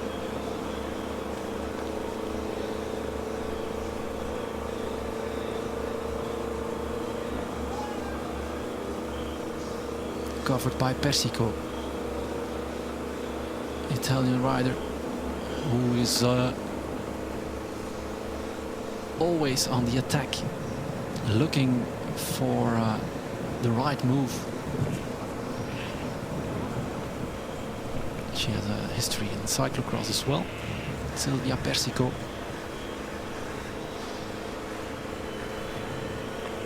But no breakaway established yet.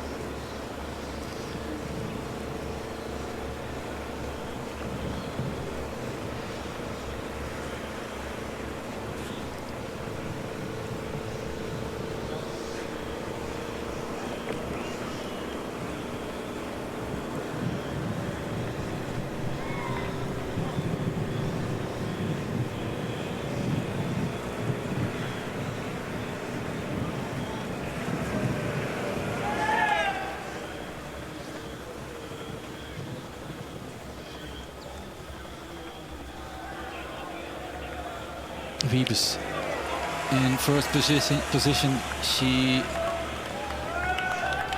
starts the next ascent of the Kouberg. Whoa, a bit dangerous, the drinking bottle there. Luckily everyone could avoid it. Paternoster for Livalula Jaco in the purple outfit.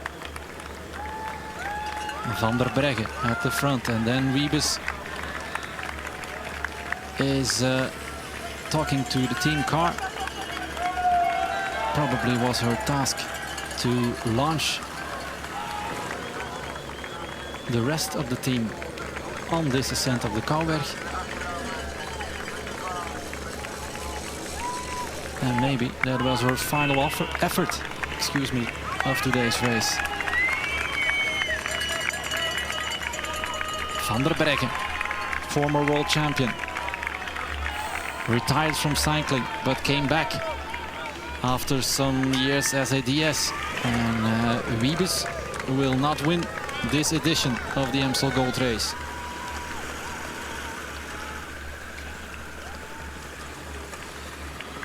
This one hurts for a lot of riders in the bunch.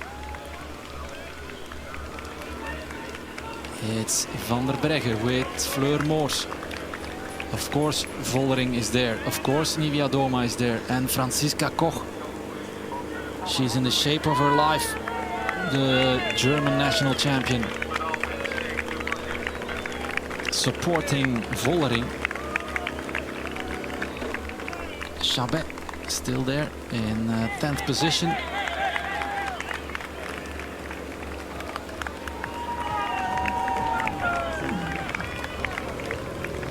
Lucinda Brandt struggling to hold on. There's a gap between this group and oh, there are a lot of groups at the moment. At least 3 of them. Nevia Doma, as I said, returning after her crash in Sanremo Women in the descent of Cipressa. She crashed hard. Nevia Doma.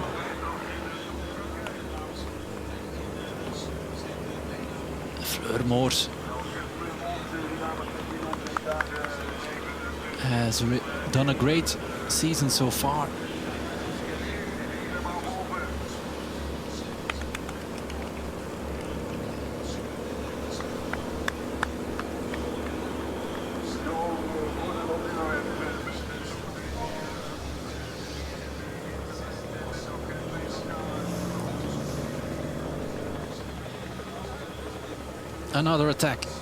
Another attack by a SD Worx Pro Time rider, and it might be Van der Breggen again. They have Bredewold in this group as well.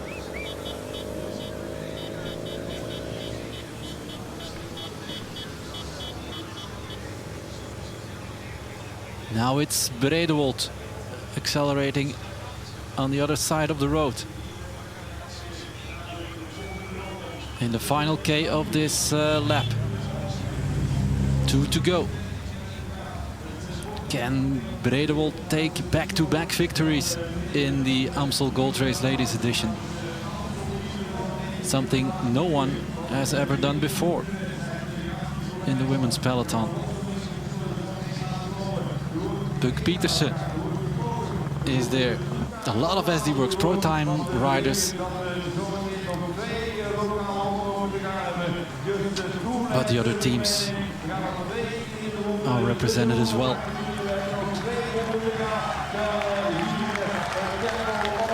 Two laps to go. It's Vollering coming from behind, but it is a reduced bunch.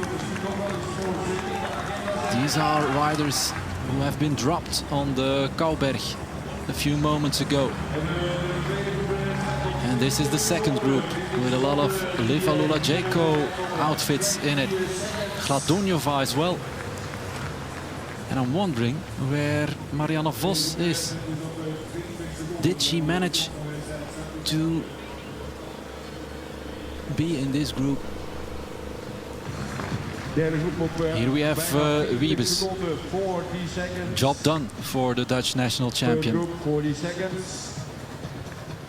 We already had the impression that Wiebes didn't have a great day earlier on, and it was confirmed. But nevertheless, she could do the necessary efforts for her teammates. And one of her teammates is defending champion Misha Bredewold, and she urges Puk Pietersen to cooperate.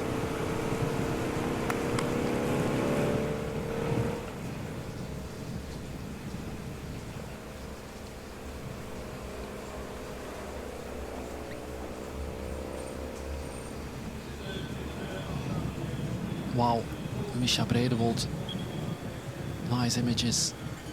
And this is the moment Lorena Wiebes launched Anna van der Breggen's attack on the Kouberg. Checks her teammate and then drops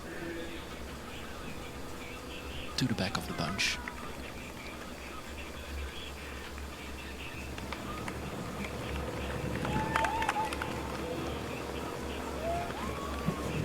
Last Friday in Flèche Brabançon in Belgium, Misha Bredewold was second behind French winner Célia Géry.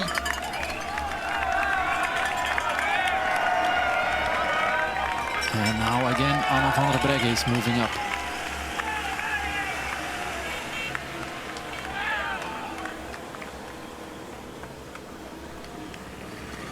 This is the penultimate ascent of the Geulemerberg. Van der Breggen with Swinkels, Mavi Garcia at the back. Former Spanish champion. Persico for UAE there to the right as well.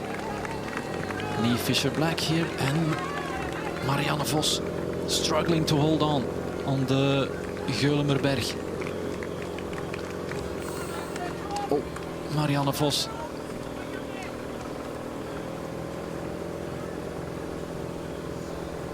She's been dropped at the moment. She's being dropped at the moment. That's a pity for the greatest of all time. Did a great Paris-Roubaix.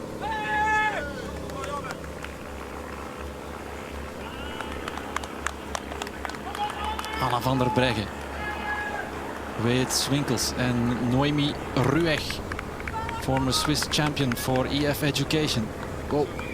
This is a big effort by Van der Breggen. Van der Breggen won this race in 2017, 9 years ago, and still doing great after her comeback to professional cycling. Nivia Doma is there. She's joined the breakaway together with Demi Vollering. A 5-rider breakaway. A star-studded breakaway.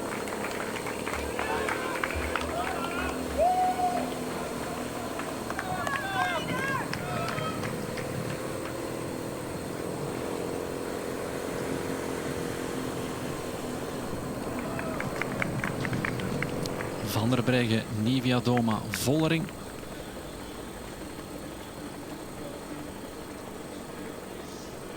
Not that big of a gap. But in this stage of the race, it could be decisive. Who's riding there at the back? Puk Pietersen.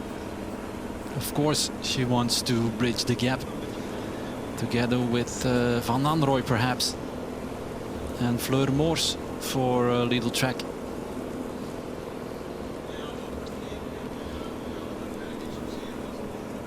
In any case, it's a great return by Kasia Nivia Doma. She's ready for this part of the season. She's ready for the climbing classics. And maybe she could surprise today. In 2019, the Polish rider Nivia Doma won the Amstel Gold Race.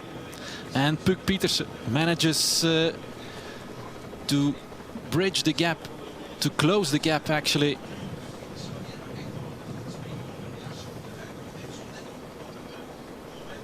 A very small group at the moment, but some little track riders are returning as well, as does Blanca Vas.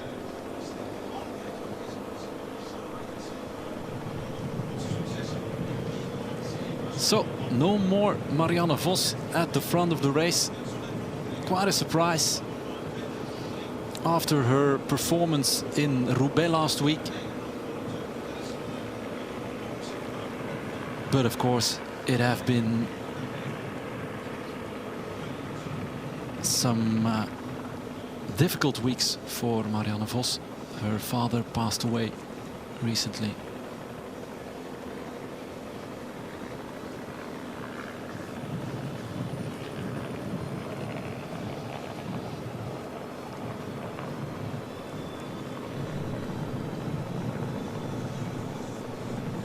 Some 20 riders now in a very interesting move.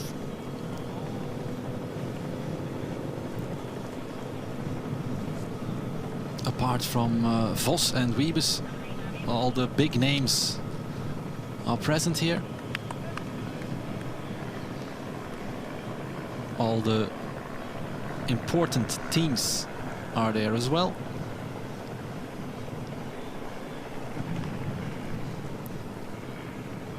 And now let's see what the next hill can bring.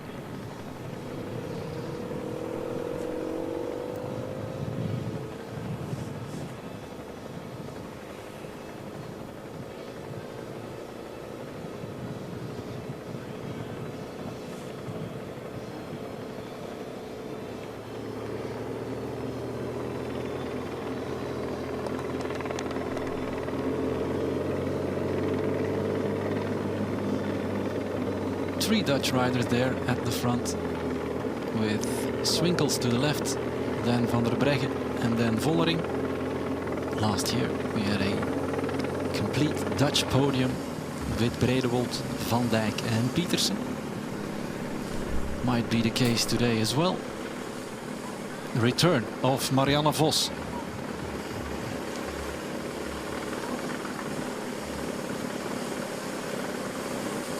That's great. That's showing a lot of resilience after she was dropped on the climb.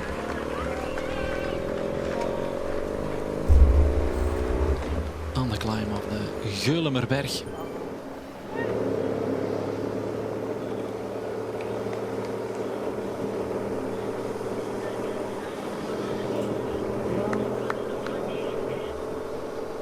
Marcus is the next of Little Trek who launches an attack.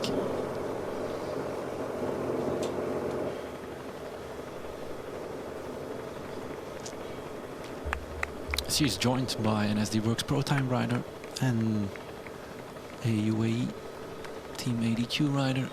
I believe it is Caroline Swinkels, the UAE rider.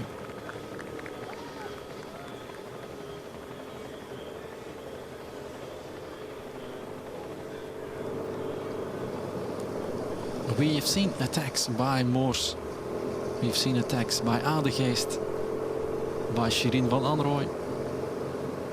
And next in line for Little Trek is Rianne Marcus. An 8-second gap for this trio.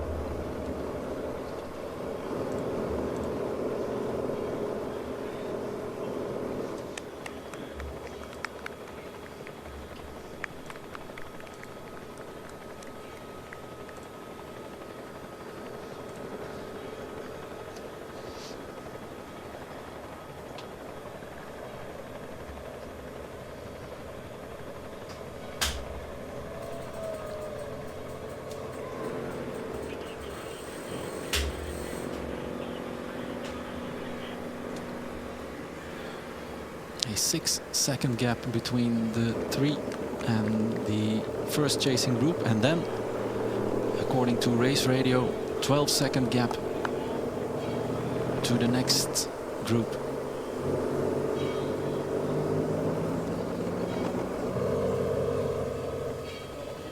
An all-Dutch breakaway with Vinke, with Swinkels, and of course Rianne Marcus.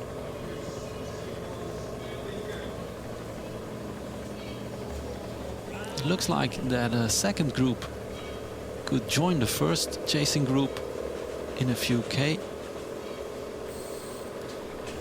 It will depend on who wants to cooperate here with the Liv Alula Jaco rider at the front. And that's Monica Trinca Colonel from Italy. Franziska Koch is leading the chase in support of Chabet and Vollering.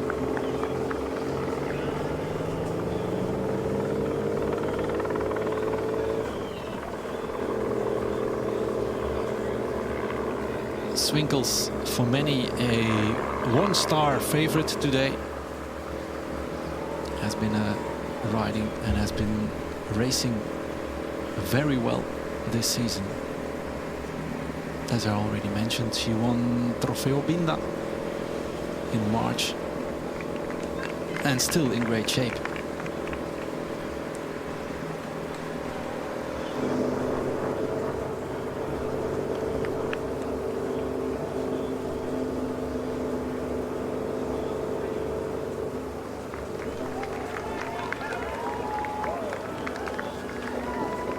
The gap is increasing a bit, 10 seconds now, as we move on to the next ascent of the Beemlerberg.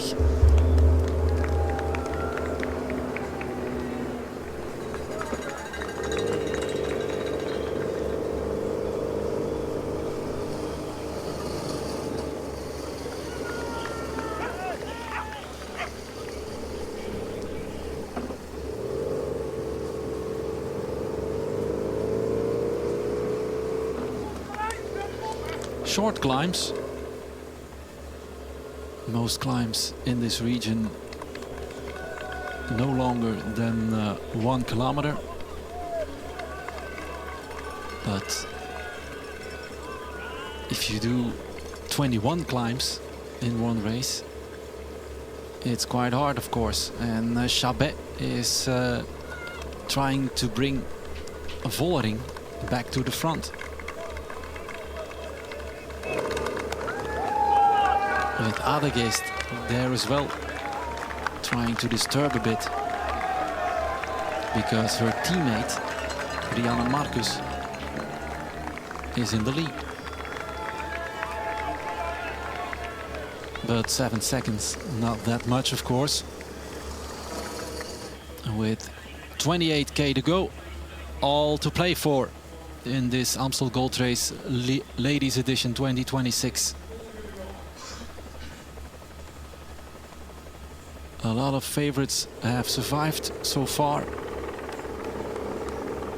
And let's see what the grand finale will bring. It's Vollering herself now at the moment at the front of the peloton. In her characteristic style.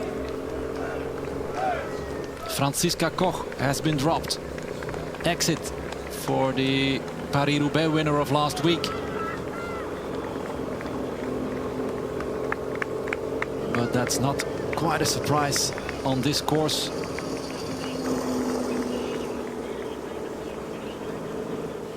And Vollering closed the gap to the 3 leaders. And another attack. Just as the breakaway is caught, there's another attack by Misha Bredewold. She really senses the moment to do something like that. She has that racing instinct as she showed last year. Last year, Ellen van Dijk accelerated.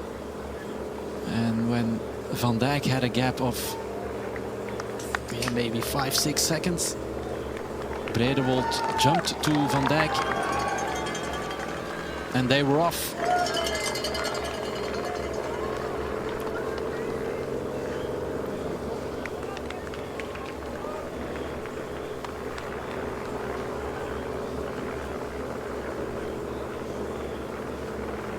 Nienke Vinke again. Vollering checking on the other riders. And there's Fleur Moors on the other side of the road.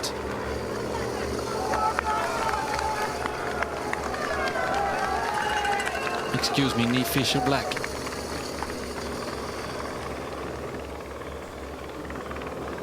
Anna van der Breggen.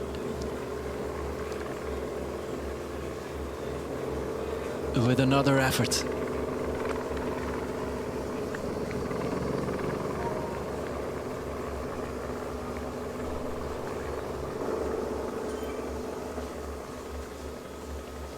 And as you can see, every important team has put in a lot of effort today.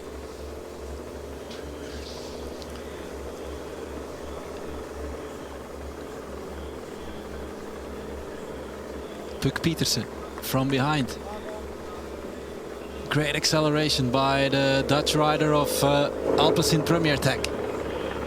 Remember, she podiumed last year. She did a great season so far, Pietersen, with a lot of top 10 finishes. She started at Strade Bianche. She podiumed in Tour of Flanders as well. And maybe this could be her day.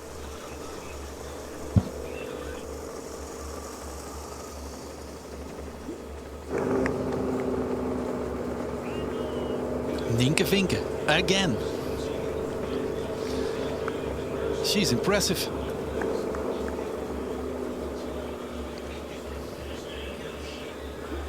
This is her third attack in the last 20 Ks.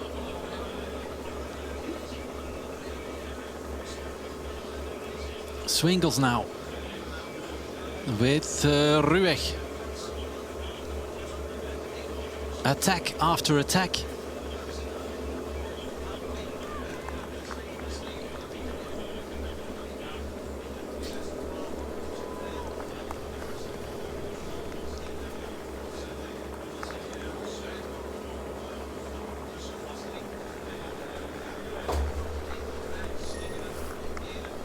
Paola Blasi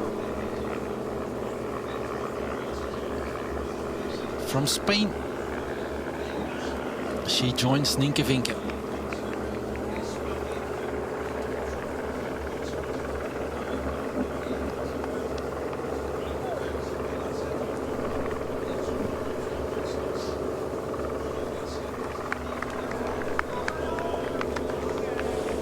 They're going to the next passage in Valkenburg. Valkenburg, the town famous for Amstel Gold Race, of course, but some world championships were organized in Valkenburg as well.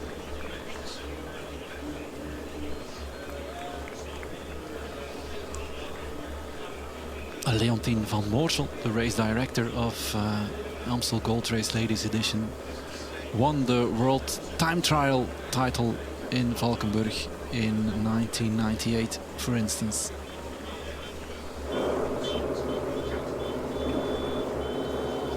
"16 seconds for Vinke and Blasi. This is looking promising.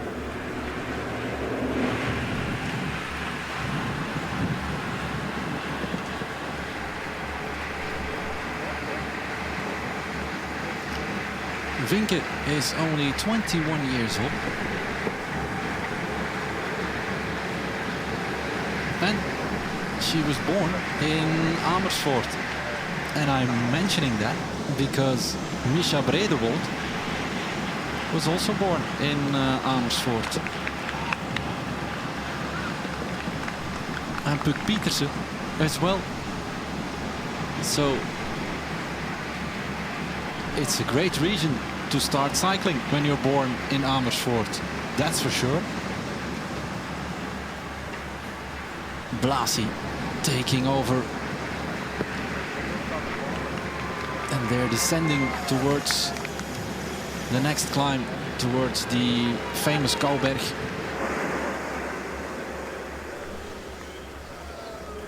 These are the outskirts of Valkenburg.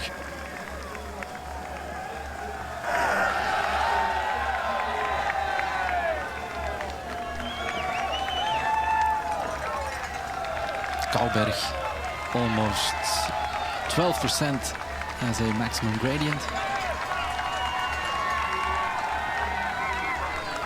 Vinke was checking whether the chasing group was already there, but they have a 21-second advantage, and this is the chasing group cornering onto the Kouberg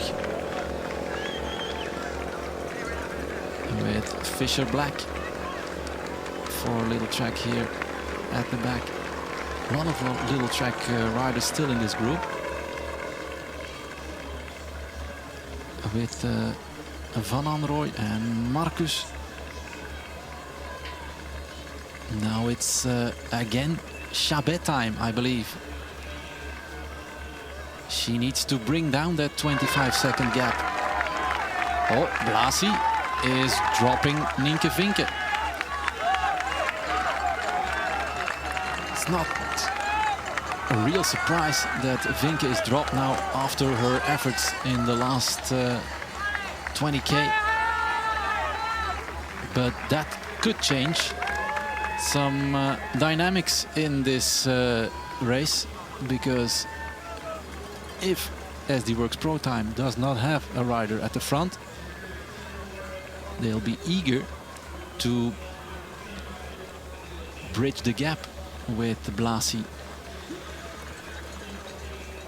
But at the moment, Van der Breggen still in the chasing group.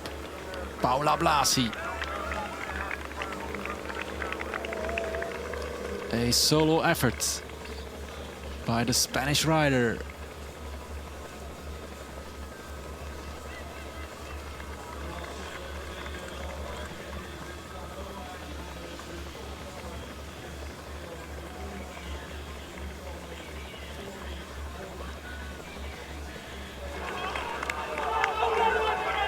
Had some nice top 10 finishes earlier this season. Last Friday in Brabantse Pijl she finished 9th. A top 20 in Strade Bianche as well. No victory yet this season. But last season she did great. And this is the moment she drops Nienke Vinke.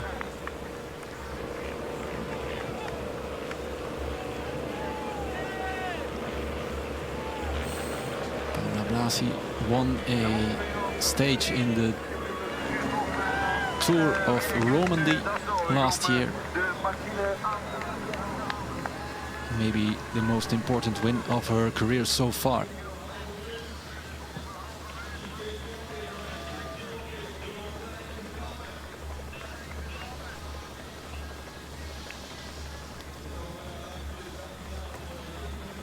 The gap between the chasing group and the peloton, 20 seconds at the moment. And the FDJ Suez United riders are chasing Paula Blasi.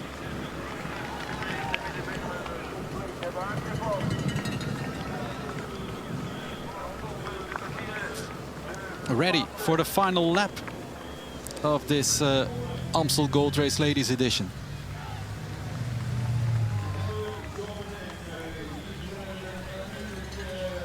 Paula Blasi, time trialing almost to the line. And in the background, Nienke Vinke.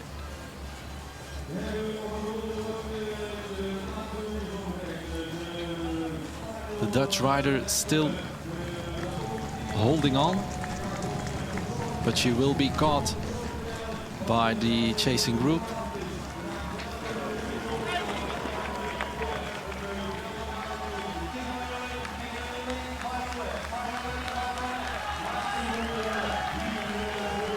Final lap, less than 20k to go.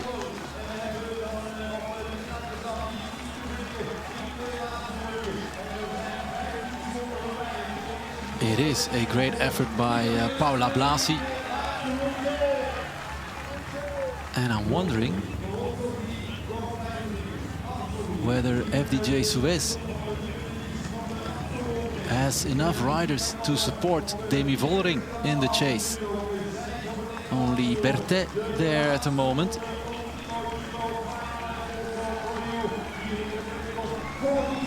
Of course, you have 3 climbs left. If Vollering can accelerate on one of them and close the gap to Blasi, it's good enough. 16 seconds for the 23-year-old from Spain.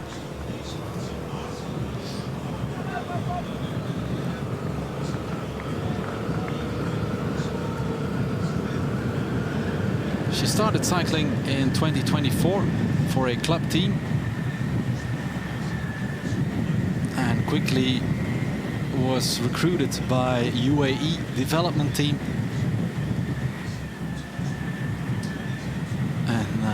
Last year already she stepped up to the World Tour team of UAE Team ADQ, which of course means that she has a lot of talent. A little track now. They have a lot of riders there in that chasing group, so some effort is required by that team. But 19-20 seconds now The gap is increasing. Paula Blasi is very strong today. Could she be the surprise package of today's race?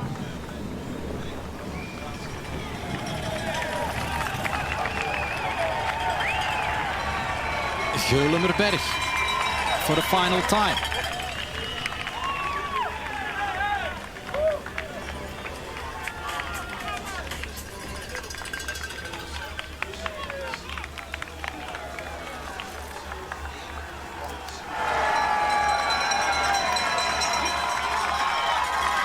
Lots of crowds for Nienke Vinke as well. Looked over her shoulder just to check where is the rest of them. And it takes some time to catch Nienke Vinke. So the pace in that chasing group is not high enough at the moment. They should have caught her by this time.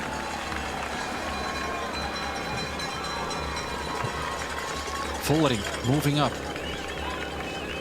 This could be an acceleration by Demi Vollering. Yes, it is. And then immediately some riders in difficulty, some riders struggling. Nivia Doma moving up. Chabet as well. At least she's trying to and manages. Elise Chabet. She could be of great support for Demi Vollering at the moment. And it is what is required at the moment, because the 21-second or 20-second gap for Blasi is still there.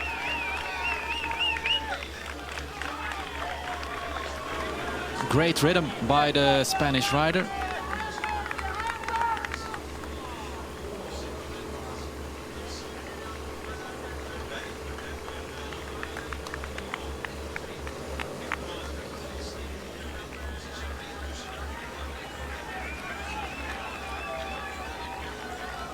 Nienke Vinke is the one in between. Van der Breggen is the one now at the front of this chasing group of the peloton.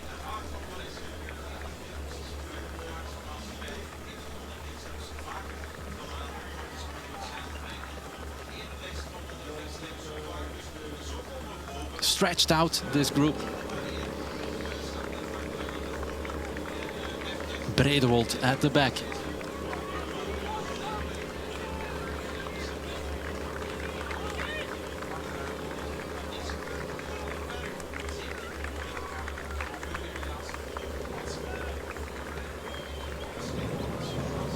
Paula Blasi looking for a great victory, maybe the most important of her career. Can she pull this one off?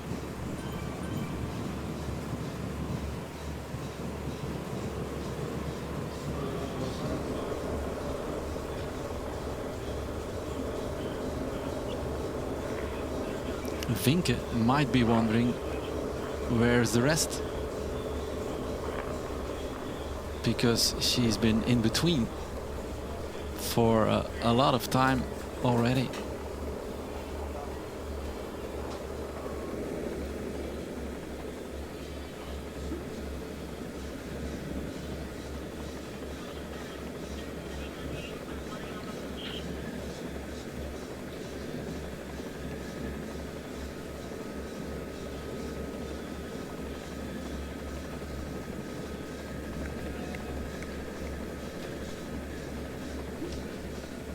Demi Vollering in 4th position. And maybe there's some rain coming up. Maybe later for the men's race. Fisher Black with Adegeest for Little Track.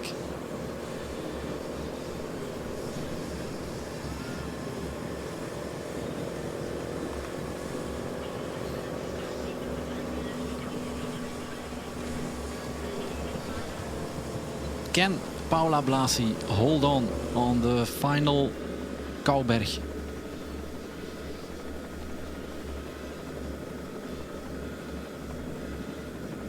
And on the final Beemlerberg as well. Beemlerberg coming up, and that's the penultimate climb of today.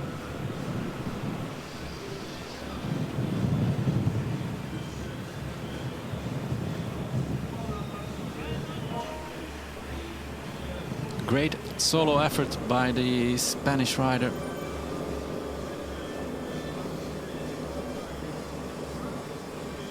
And Vinke is up the road.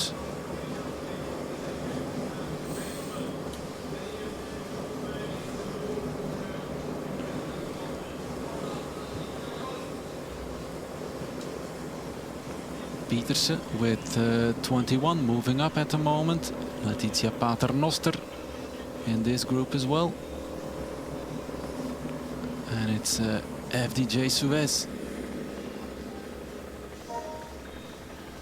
with Berthet and Chabet.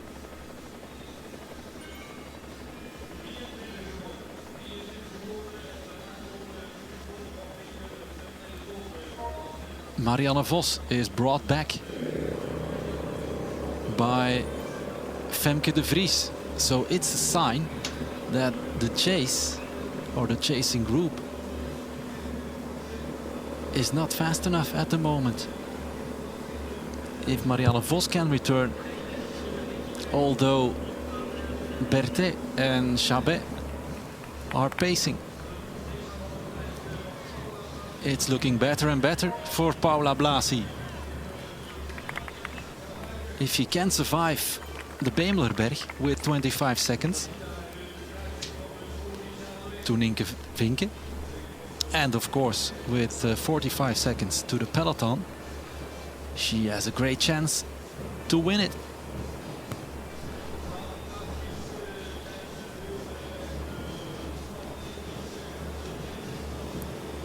Apart from that stage in the Tour of Romandie last year, she also won 2 French races in 2025 and the Gran Premio della Liberazione Donne in Italy. She had a really successful 2025. And as I mentioned earlier, some top 10 finishes this year, but not a win yet.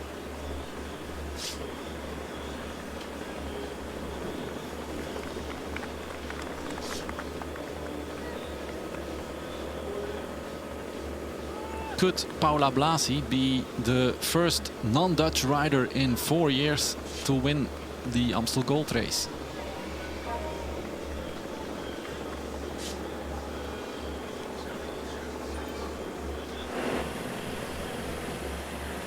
It seems to me that the FDJ Suez riders do not manage to close the gap to Vinke. So that's a sign that Vinke is strong, but that Blasi is very strong as well. And maybe the strongest of them all. They need assistance, FDJ Suez, and the assistance comes from Little Trek.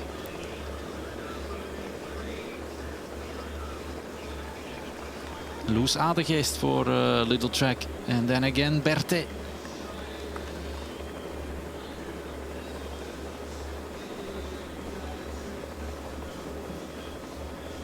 Almost a minute between the race leader and this group.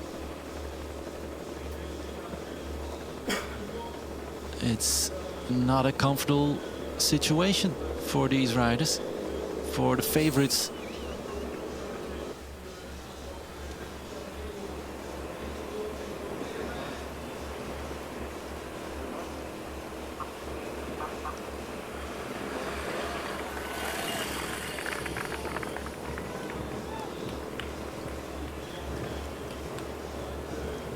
Two climbs to go for this 23-year-old.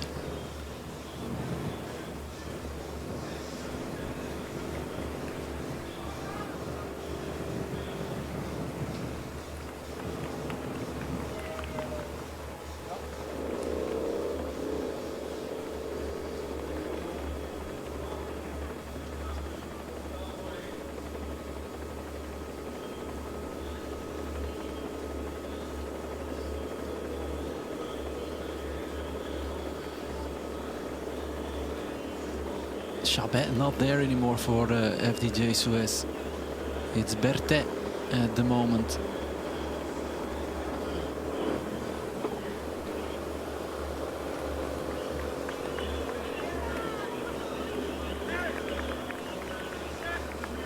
Beemlerberg for Paula Blasi. Of course, all the photographers are interested in a picture of this surprise rider, you can say.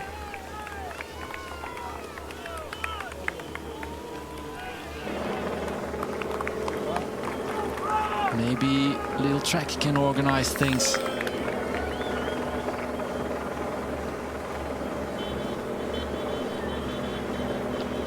But a 1 minute gap is really large.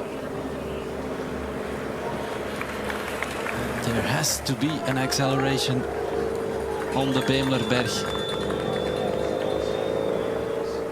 Misha Bredewold still there, defending her crown.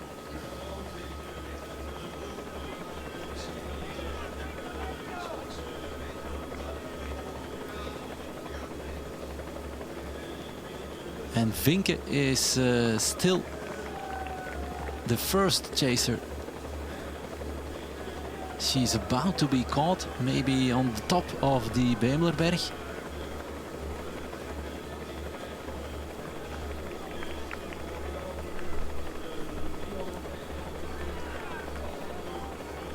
Silvia Persico for Team UAE ADQ is covering Blasi's attack at the moment, trying to disturb things at the front of this group.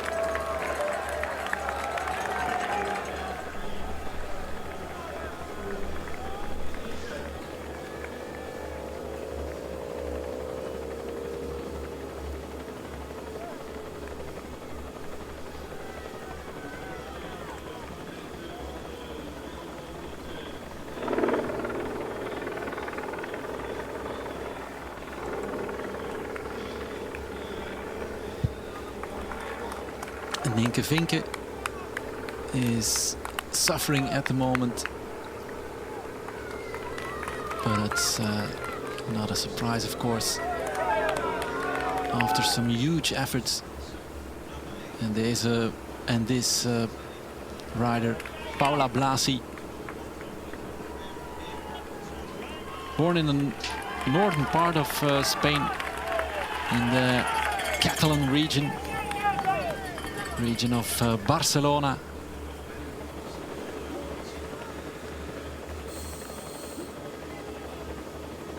And only one climb to go for Paula Blasi, with a minute advantage to this group. No more Chabet chasing, it's only Berthet left. Niamh Fisher-Black now. But still Nienke Vinke is up the road.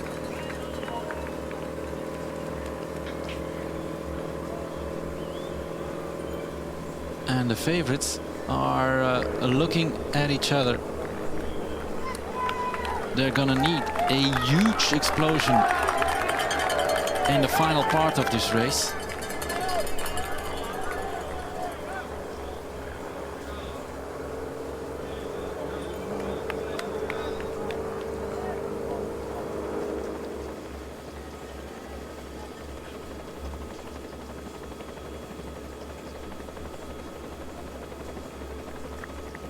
Paula Blasi.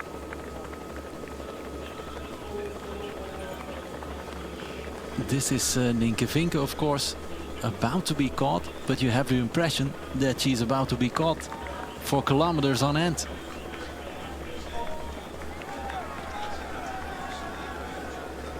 Chabet is back.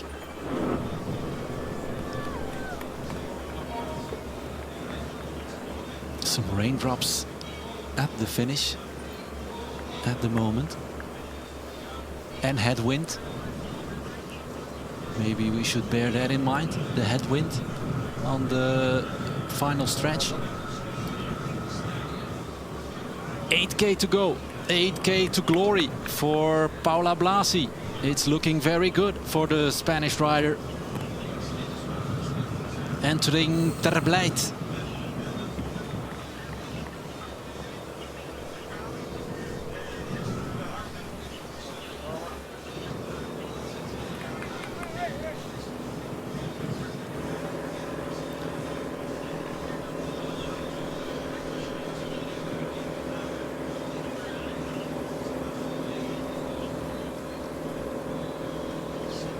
Race Radio has just mentioned that Paula Blasi is given the award of the most combative rider today as well.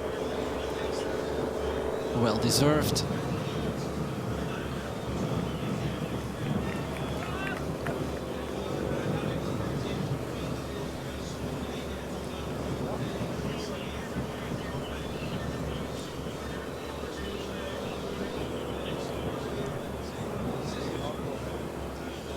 $7K to go and still 1 minute the advantage for Paula Blasi. An excellent rhythm.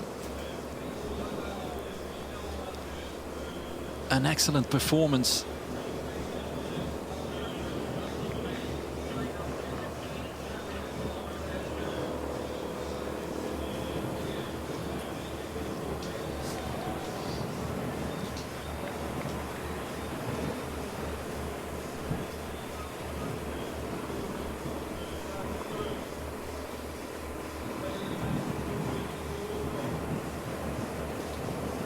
Still in that time trialing position almost, Paula Blasi. She's tackled the hills of this Dutch region in an excellent way.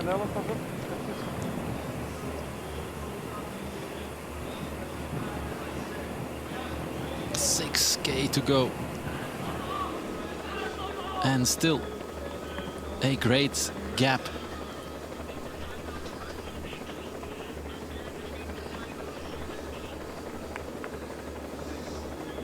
She just needs to survive the Kouberg, and that's enough for the biggest win in her career.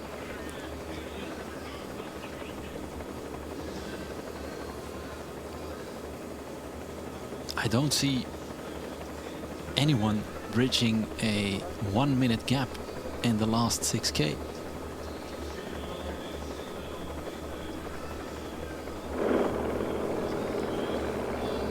Because Vinke is still up the road, and Blasi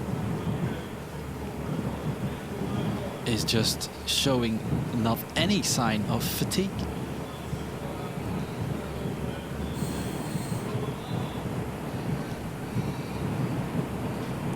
$3K to go to the final climb of today for Paula Blasi. 3K to go to the Kouberg. She's applauded by the crowds.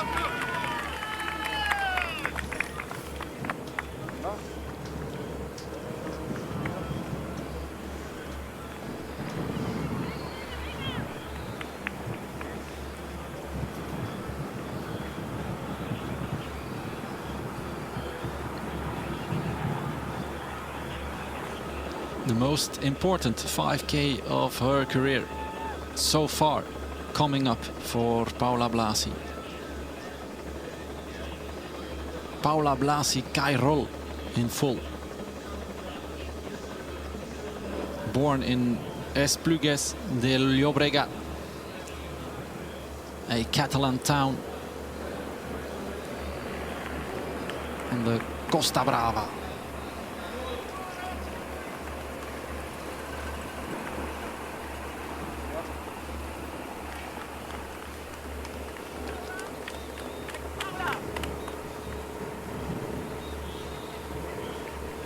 She started her season in the Santos Women's Tour Down Under in Australia. 2 top 5 finishes there. And she took the mountains classification.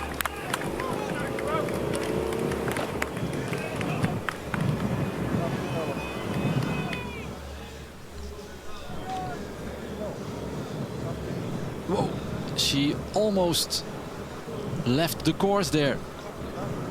Just in time, she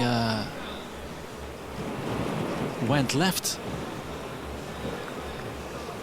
Luckily for her, she has an advantage of a minute.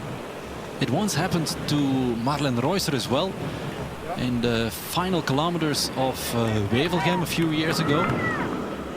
But her gap was larger. Yes, it was larger. It was more than 2 minutes at the time. But now it was almost a surprise for Blasi. Maybe a bit too much in the zone to continue her effort. And nearly left the course. And that's of course condition number 1 to win a race. Follow the course. So 49 seconds to the first chaser. And the first chaser still is Nienke Vinke.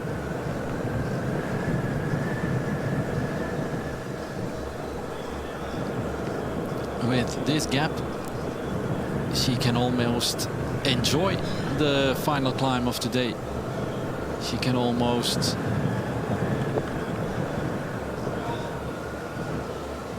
enjoy the win. Going up the Kouberg, 3K to go. It's raining in Valkenburg at the moment, but it won't bother Paula Blasi, as she is on her way to take the biggest victory of her career so far.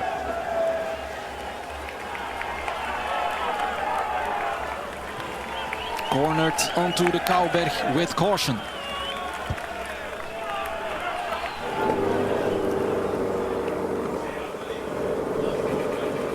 Nienke Vinke is still second at the moment. And who can accelerate from the group of favorites? Who can climb to the podium? Paula Blasi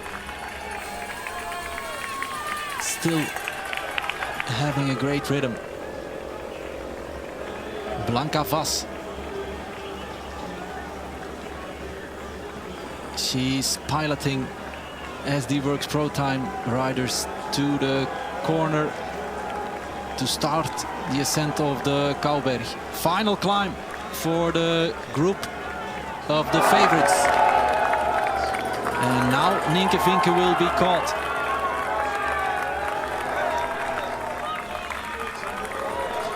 Chabet leading out Vollering. Puk Pieterse is ready to launch maybe an attack. Niewiadoma is moving up. And there goes Kasia Niewiadoma in an ultimate attempt to get to the front of the race. Niewiadoma with Vollering. Paternoster and Rueg trying to hold on. Fleur Moors as well, the Belgian rider. 40 seconds now with 2K to go. Niewiadoma with a huge effort. And now Vollering launches. Vollering with an ultimate attempt. 35 seconds the gap. 1.8K to go. Here is Blasi.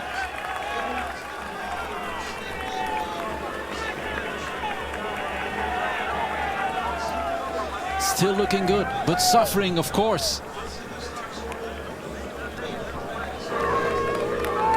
Vollering with a very large gear. Niewiadoma as well. They're ready for the podium. In the pouring rain at the moment. Can Blasi hold on? It looked very good at the foot of the Kouberg at the start of the final climb.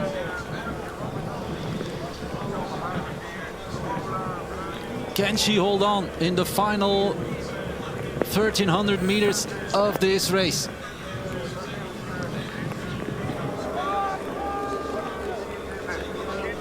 Vollering and Niewiadoma, two cycling stars, two former Tour de France winners. Can Paula Blasi hold those two off? She's in the final kilometer.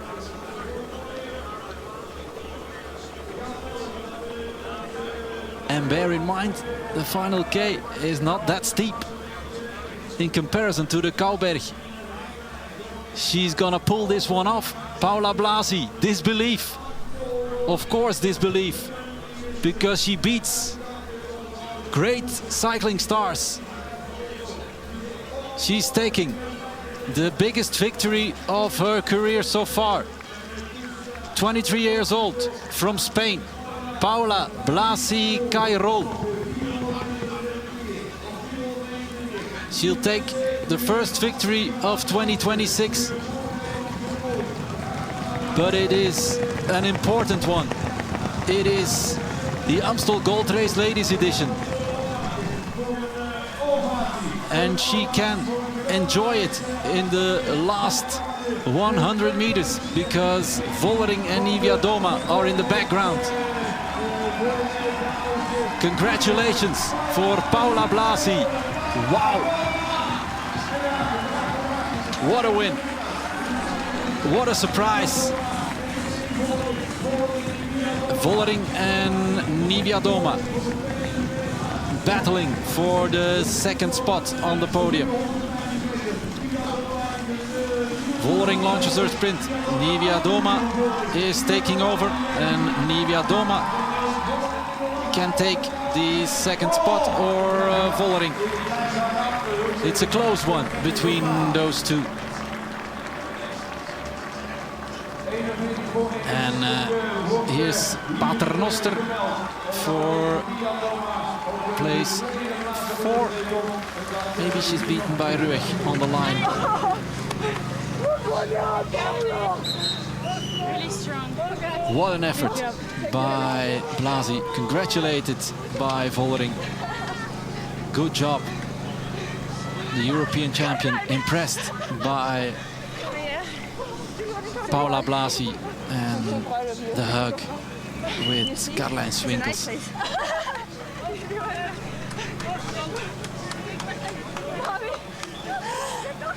And her compatriot Mavi Garcia already finished as well.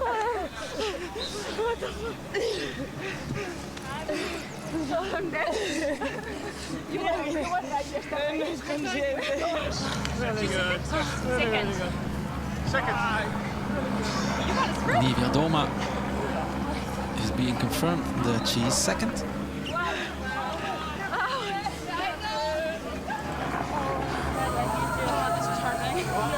So Blasi 1, Niewiadoma 2, a Vollering 3.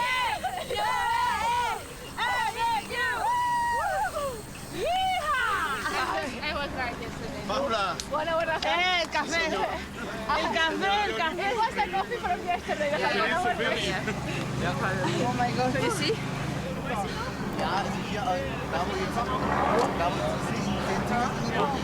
These two favorites have been beaten by a 23-year-old Spanish rider, Paula Blasi.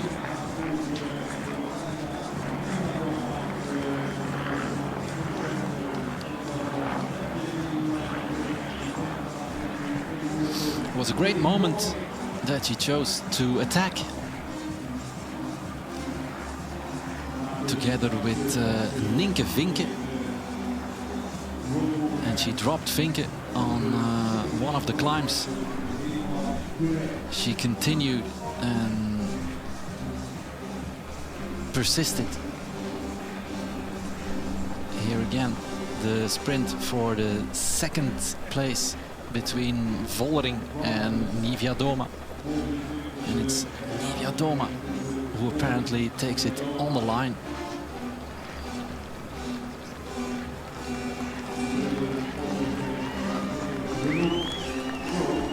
less than half a wheel. The difference between Doma and Vollering.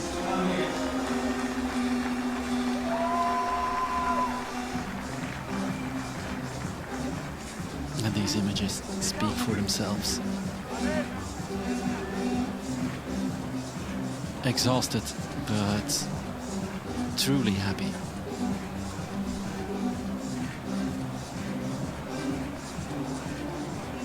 And Vollering, one of the first colleagues to congratulate Paula Blasi. The Spanish rider beats Doma and Vollering by a 27-second margin.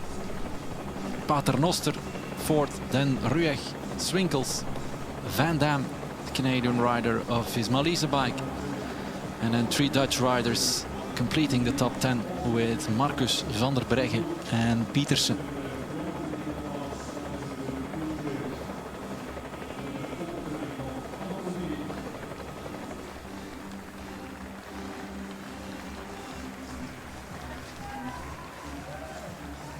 This is the attack by Vinke and Blasi. Blasi then drops Vinke. And it was already a sign that the chasing group didn't catch Nienke Vinke right away. That Blasi's pace was very high.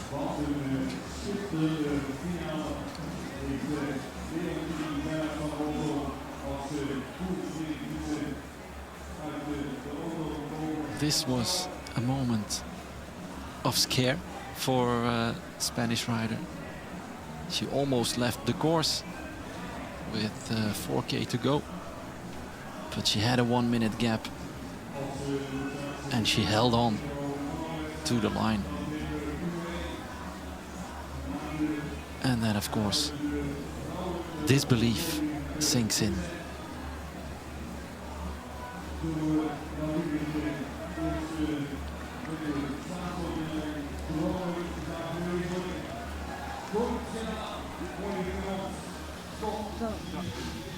Congratulations, can you believe what you've done? No, I think I will need a couple of weeks or even months to realize it. Yeah, because how were those final kilometers? You were on your own, the group was a minute behind you. Actually, when I was alone and I crossed the finish line, I didn't even know how much kilometers left I had. So I was like, hopefully I have just 5 to go. And then suddenly they said, no, you have still 20 to go. And I thought, oh, I knew it was going to be a hard day in the front. Did you know before that you were this strong that you could do this? No, in fact, 5 minutes before I did the breakout, I was dropped.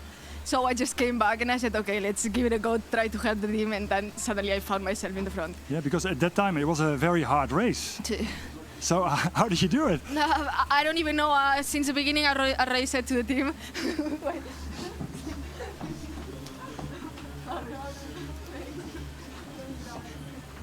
So I just said to the team that I was struggling quite a bit with the positioning because it's my first races here in Ardennes. So yeah, I was a bit nervous, and yeah, it was nothing that I've done before. This bunch is quite crazy. It's quite difficult to be in the front, and it's actually the most important part. So I was struggling a bit. I was way far behind, so I was kind of playing with this, being dropped, coming back, being dropped, because I was all the time in the front. So at one point I said, oh, let's be in the front. If you can go in the breakaway, better, because then you will not have to fight for the position. Now you win the Amstel Gold Race.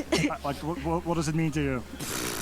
I don't know actually right now, because I wasn't even supposed to be here. I just signed up yesterday for the race because yeah, we had some injuries and some sickness. So yeah, it wasn't even on my mind to be racing here. So now it's like I need to take a breath and accept what happened.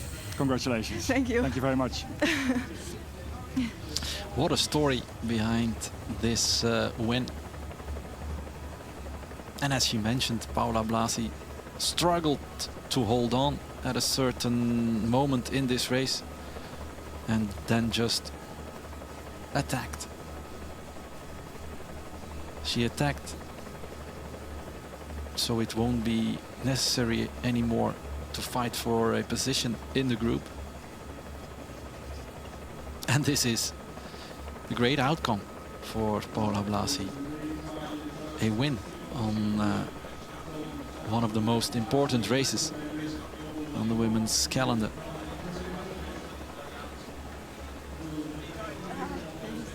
And all her teammates are so happy for the Spanish rider. I will watch from TV. I will try to be pretty. Enjoy and Yeah, I will. No, no.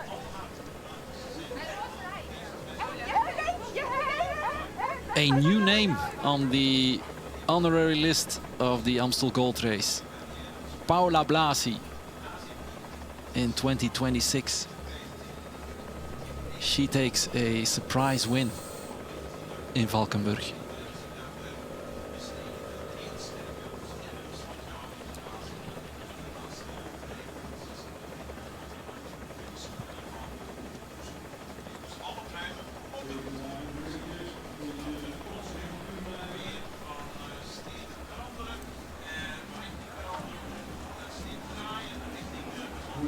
She survived the final climb of the Kouberg. She did great in her solo effort.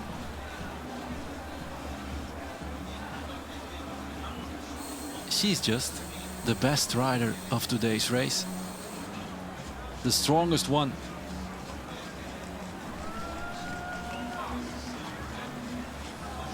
Really great racing by the Spanish UAE rider.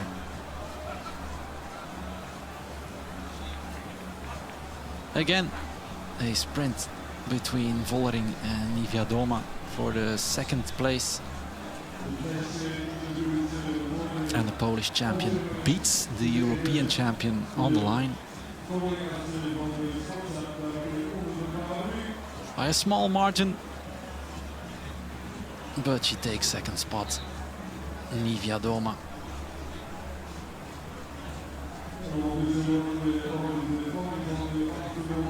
But more important, these two stars have been beaten by a 23-year-old rider from UAE.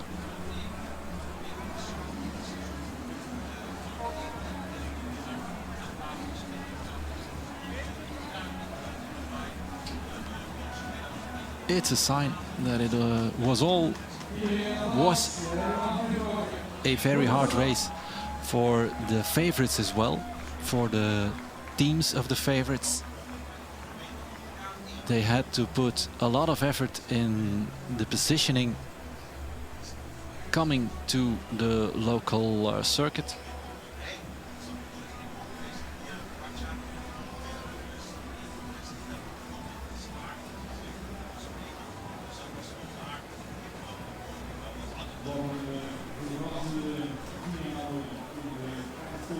And UAE with another great win.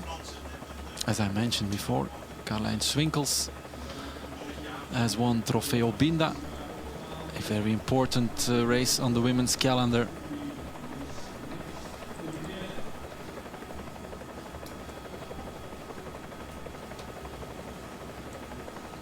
They already took 10 wins this year.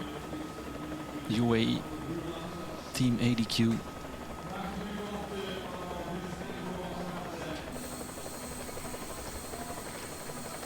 Persico, for instance, won Giro dell'Appennino. An Irish rider, Lara Gillespie, was the fastest at Samen in Belgium. And of course, Elisa Longo Borghini was one of the winning riders for Team UAE ADQ so far in 2026. Again, the top 10 of today's race,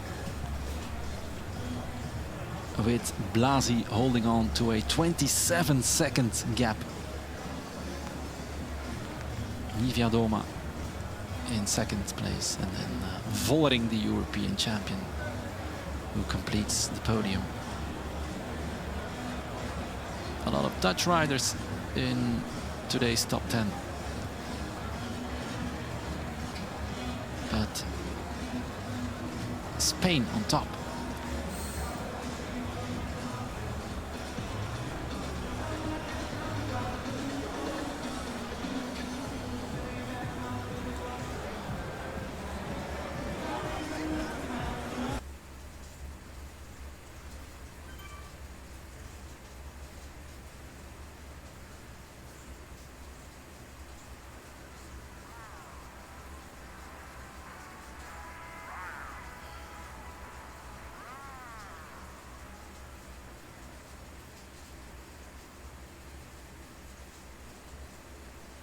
final part of this race.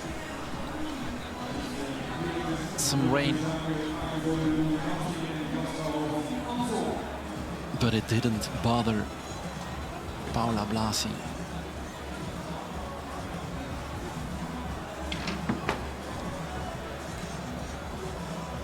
And now she can let it sink in.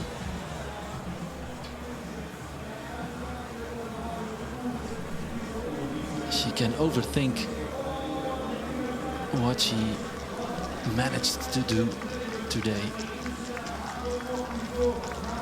One final check at 400 meters to go.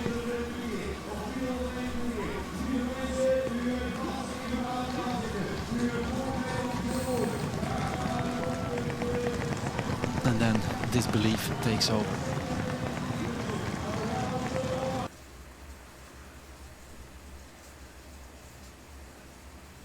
So, I got dropped. Properly dropped. The front of the race was gone, I was blowing up on a climb, and by any normal measure, this race was done. But sometimes getting dropped is exactly what you need, because it was at this moment I looked down at my numbers and realised that something pretty interesting was happening. Something that made a normal race result completely irrelevant. So, this is the story of how I turned a Zwift race into an impromptu FTP test, and what those numbers mean for my fitness right now.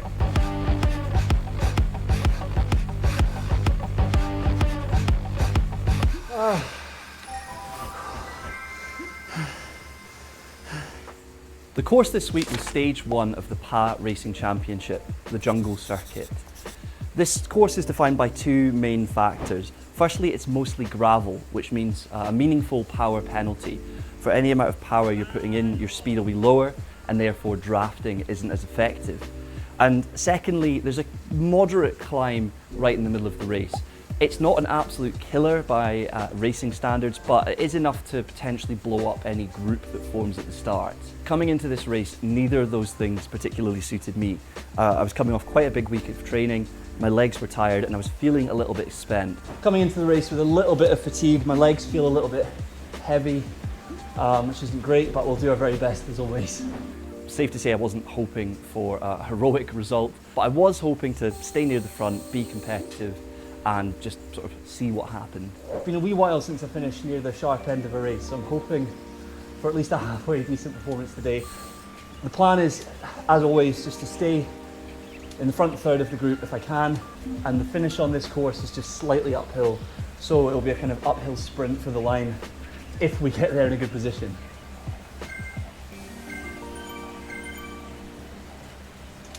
And we're off. The start of a Zwift race is always a bit chaotic, and this was no different. The key is to stay in touch with the front group without immediately putting yourself in the red, because if you blow up right at the start, you're going to spend basically the whole of your race alone, and this is going to make you way slower than if you managed to stay in the draft. Now, having said that, I did notice a couple of flyers off the front right from the start. I don't really know whether it's worth trying to chase off those flyers at the front. I think probably not, but if they go all the way to the end, I'll be so annoyed. I decided to be a bit more tactical and stay in the group.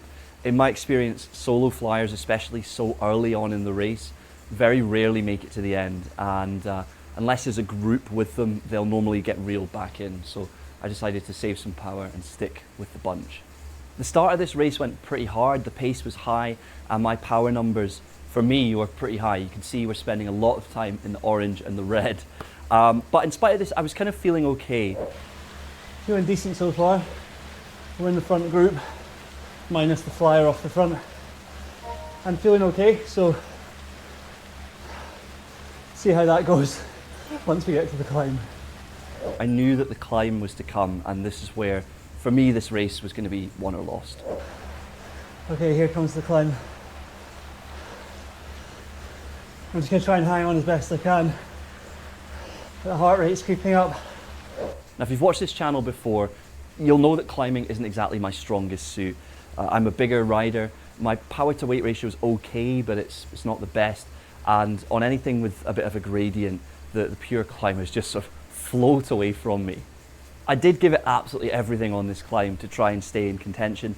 My heart rate was screaming, my legs were burning, the sweat was pouring, but in spite of my best efforts, the lead group did just start to drift away from me as we got towards the top of the climb. Starting to struggle. I kind of lost the front group.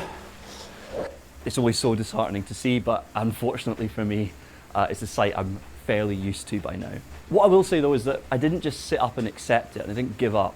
I kept pouring on power, kept the legs turning, and kept trying to chase after that group. The problem with this approach is that I was towing a whole load of people behind me up the climb. So tactically a little bit questionable, but it felt like the right thing to do at the time. But even so, as we neared the top of the climb, I realised that front group wasn't coming back, and my race, for the lead anyway, was essentially over. However, as we came over the crest of the climb, I realised that my average power so far had been really quite high for me, and we were nearing 20 minutes into this race, which meant I was very much on course to set a 20-minute power PB, and therefore I could gain a new FTP number. I could get a new FTP here. Now, quick explainer for anyone who's new to this. FTP stands for Functional Threshold Power, and it's basically an indication of what sort of power you can sustain for a prolonged period of time. You use this number to set your training zones, so how easy your easy rides should be, how hard your sort of intervals should be, and things like that. There's various different ways to test it, but the method that I've used so far is to take my 20-minute power and take 95% of that to indicate my FTP. Generally speaking, the higher your FTP, the fitter you are, at least when it comes to cycling. Now, I've been knocking on the door of a new FTP for a few weeks. I'd had some really strong race numbers and some good training rides, which suggested that my power had taken a jump up, but I didn't have any concrete evidence of this yet. I didn't have a clean 20-minute power. And this race, while it seemed lost from a racing perspective, had kind of unexpectedly given me the chance to perform this 20-minute test. Safe to say that everything was already burning, and I was pretty much on my max. I just needed to hold on till the clock ticked over 20 minutes. Now, I'm not gonna lie, this last few minutes went by extremely slowly and were extremely tough. My legs were on fire, my heart was beating out my chest, the sweat pooling on the bike, but I knew I just needed to keep pressure on, keep the legs turning, and keep the power numbers up. Keep my heart rate high without going into complete meltdown territory, and I'd have a new 20-minute best power. Now, I know it's not particularly pretty to look at, but I did manage it. I managed to keep on going until the clock ticked over the 20-minute mark. Okay. Let me seize off. But was it enough? Had I beaten my previous best? Well, I was going to have to wait till the end of the race to find out. The downside of all this pushing is that I'd dragged another rider, a Canadian, who was following behind me all the way down the climb at a pretty good speed. As soon as I took a second to recover, it opened the door for him, which he gladly walked through and breezed straight on by me, although he was kind enough to give me a wee thumbs up on the way by to say thanks for the tow. So there's that. Now, my relief at having crossed over the 20-minute mark and hopefully secured a new 20-minute power PB was short-lived, because I now had a new problem. The guys that I dropped coming down the hill with this power effort were in a group, and they were about 12-13 seconds behind me, and they were coming back. I was out on my own, I was completely cooked, we were getting near the line, and even though the focus had shifted to the 20-minute power, I didn't want to have worked so hard to let them just breeze by me to the finish line. I was actually pretty pleased with the amount of residual power I had here. After a really short break, I was back on it and the power was still there, which is a marked improvement from last week's race. I managed to hold on and I came across the line in a sort of respectable, if not spectacular, 15th place. But for me in this race, the finishing position ended up not really being the point. I couldn't wait to get onto Strava to see if I'd managed it, so drum roll please. Here's the numbers. Look at that beautiful sight. New power PRs for 10, 15 and 20 minutes crucially.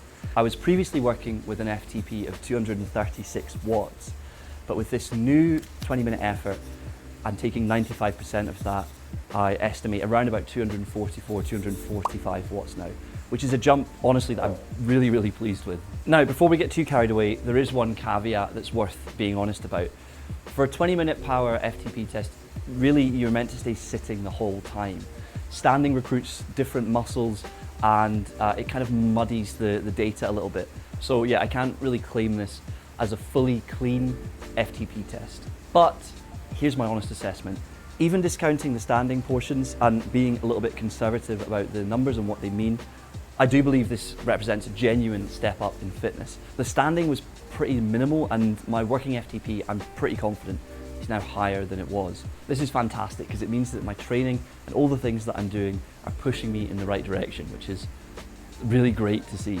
So what does it all mean? Well, it means harder training, basically. Getting a new FTP is kind of a double-edged sword. It means that the work you've been doing has been making you stronger, but you now need to bump up your power numbers and intervals and things to reflect this newfound fitness. I'm currently training for an event called the Étape Caledonia. It's an 85-mile sportive through the Highlands of Scotland, including a climb over a mountain called Schiehallion. It's going to require a lot of muscular endurance, so that's what I've been working on. But with these new numbers, it's a really promising sign that my fitness is moving in the right direction, and hopefully we're going to have a really positive event. I'm going to keep racing, training and learning on this channel, and real world events are getting closer. If you want to follow how everything goes, you know where the subscribe button is. There's a lot more to come. In the meantime, thanks so much for watching. I'll see you in the next one.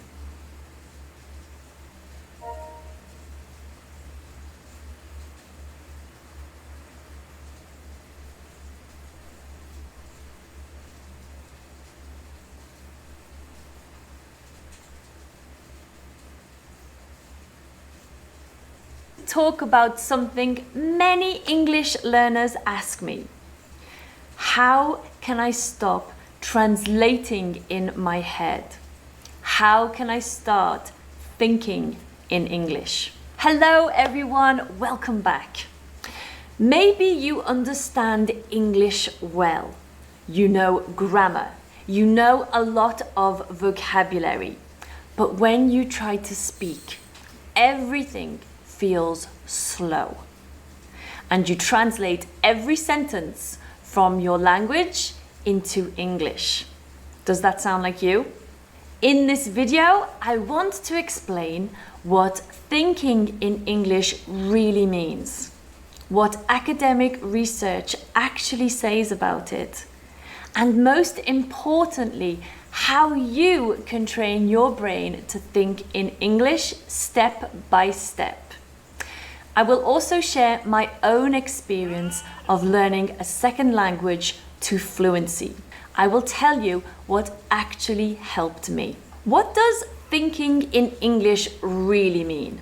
What it really means is this. Your brain can access English words and phrases quickly and automatically, without needing to search for them every time. It's about access. When you translate in your head, your brain does two jobs. First, you think of the idea in your own language. Then you look for the English words. That extra step takes time, and that is why speaking feels slow and difficult. Thinking in English means reducing that effort. And this is exactly where research helps us understand what is happening, what the research actually shows. A recent study from 2024 looked specifically at what makes people fluent when they speak a second language. The study has a really long name. I'll put it here if you are interested in looking it up. The researchers focused on something called cognitive fluency. Let me explain. In simple terms, they studied how quickly the brain can recognize and retrieve or bring back words in a second language. Here's what they found. Some learners rely mainly on controlled processing. That means their brain slows down to search for words and check choices. The other learners show more automatic processing. Their brain recognizes words faster and retrieves them with less effort. And the important result was this. Learners with more automatic word access spoke faster with fewer pauses, obviously. The study did not say these speakers were more intelligent or that they knew more grammar and vocabulary. No, it showed that their brains were simply better trained to access English quickly. So when we talk about thinking in English, we are really talking about how good your brain is at finding English words without stopping to calculate. Why translation slows you down? Translation is not bad. It is normal, and at the beginning it is very useful. But if translation becomes your main speaking strategy, it creates problems. The research helps explain why this feels tiring. Controlled processing uses more mental energy. That's why your speech may be correct, but slow, hesitant, and unnatural. Fluency improves when the brain doesn't need to stop and check every step. When I learned my second language, French, I translated everything at first. Every sentence, every thought. I could speak, but it felt really heavy, and I was always behind in the conversation. What changed everything for me was repetition and exposure. How much time I spent listening to my second language. I started hearing the same phrases again and again. I stopped building sentences word by word. I started using ready-made patterns. And slowly my brain adapted. Not because I tried to think in my second language. Nothing was forced, but because I used it often and naturally. How to train your brain to think in English. Now let's talk about practical advice you can actually use. Work on collocations. Your brain does not like isolated words, lists of words. I say this all the time. It likes predictable patterns. A collocation is a predictable combination of words. For example, we can say heavy rain, but not big rain, because it doesn't sound right. Heavy and rain go together. When you learn phrases, collocations like make a decision, heavy rain, take responsibility, your brain starts to anticipate the next word. This reduces effort and speeds up word retrieval. Exactly what the research shows fluent speakers do better. Below in the description and the comments, you can download a free PDF of 100 English collocations I have made for you. Learn them. Use shadowing. Shadowing means listening and repeating immediately out loud. No translation, no analysis, just reaction. This is one of the main techniques I used to become fluent in French. This trains your brain to move from controlled processing to more automatic processing. This is exactly what we want to be able to think in English. Make sure you are speaking as much as you can, either with a partner or alone, every day if possible. Speaking, even with mistakes, forces your brain to find the words faster. And faster retrieval is what builds fluency and thinking in English.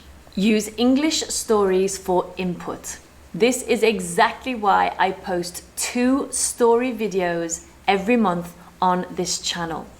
You don't need to understand every word. In fact, understanding 60 or 70% is good. It pushes your brain to predict meaning, use context, and fill in the gaps. This is how your brain learns to connect ideas directly to English without translation. You need English input every day. Give yourself a realistic goal. Thinking in English is not a switch. It's a gradual change. Some days you will translate, some days you won't. That's normal. The goal is not perfection. The goal is less effort and more flow. Try and keep that in mind. So thinking in English isn't a myth. I know, because I think in my second language. Research shows that fluency grows when your brain becomes faster at accessing words. If you train that speed through repetition, patterns, and real use, your brain adapts. And one day, you won't be thinking about English at all. You will just be speaking. I will leave you a link below to a PDF with 100 English collocations, and also a link to a video I made about some of the things that I did to become fluent in my second language. If this video has helped you, make sure you subscribe so I can help you more this year. I'll see you in the next video. Take care.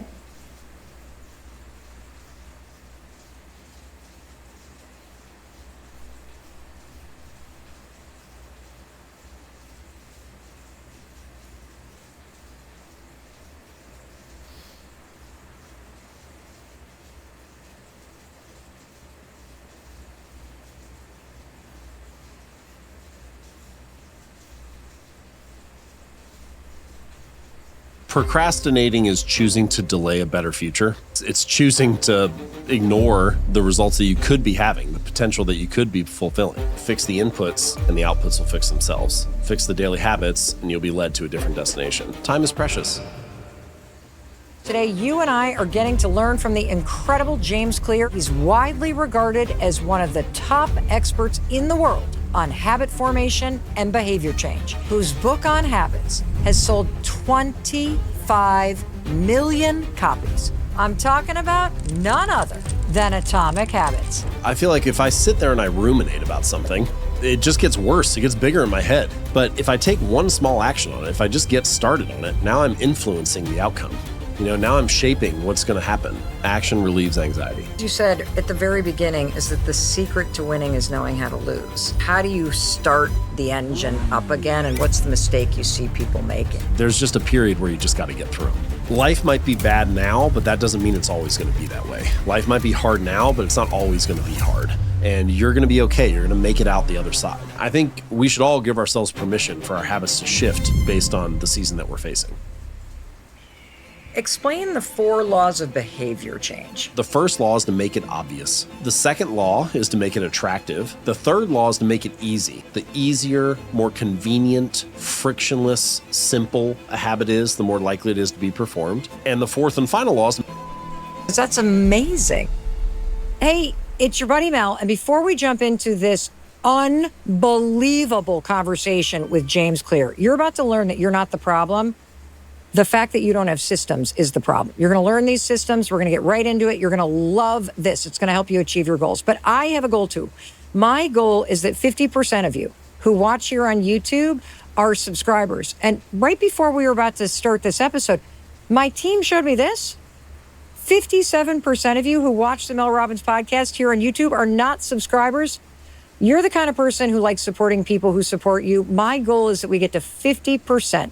So please, if that subscribe button is lit up, it means you're not a subscriber. please hit subscribe. It's free. That's how you can show your support to your friend Mel Robbins, and that way you don't miss a thing.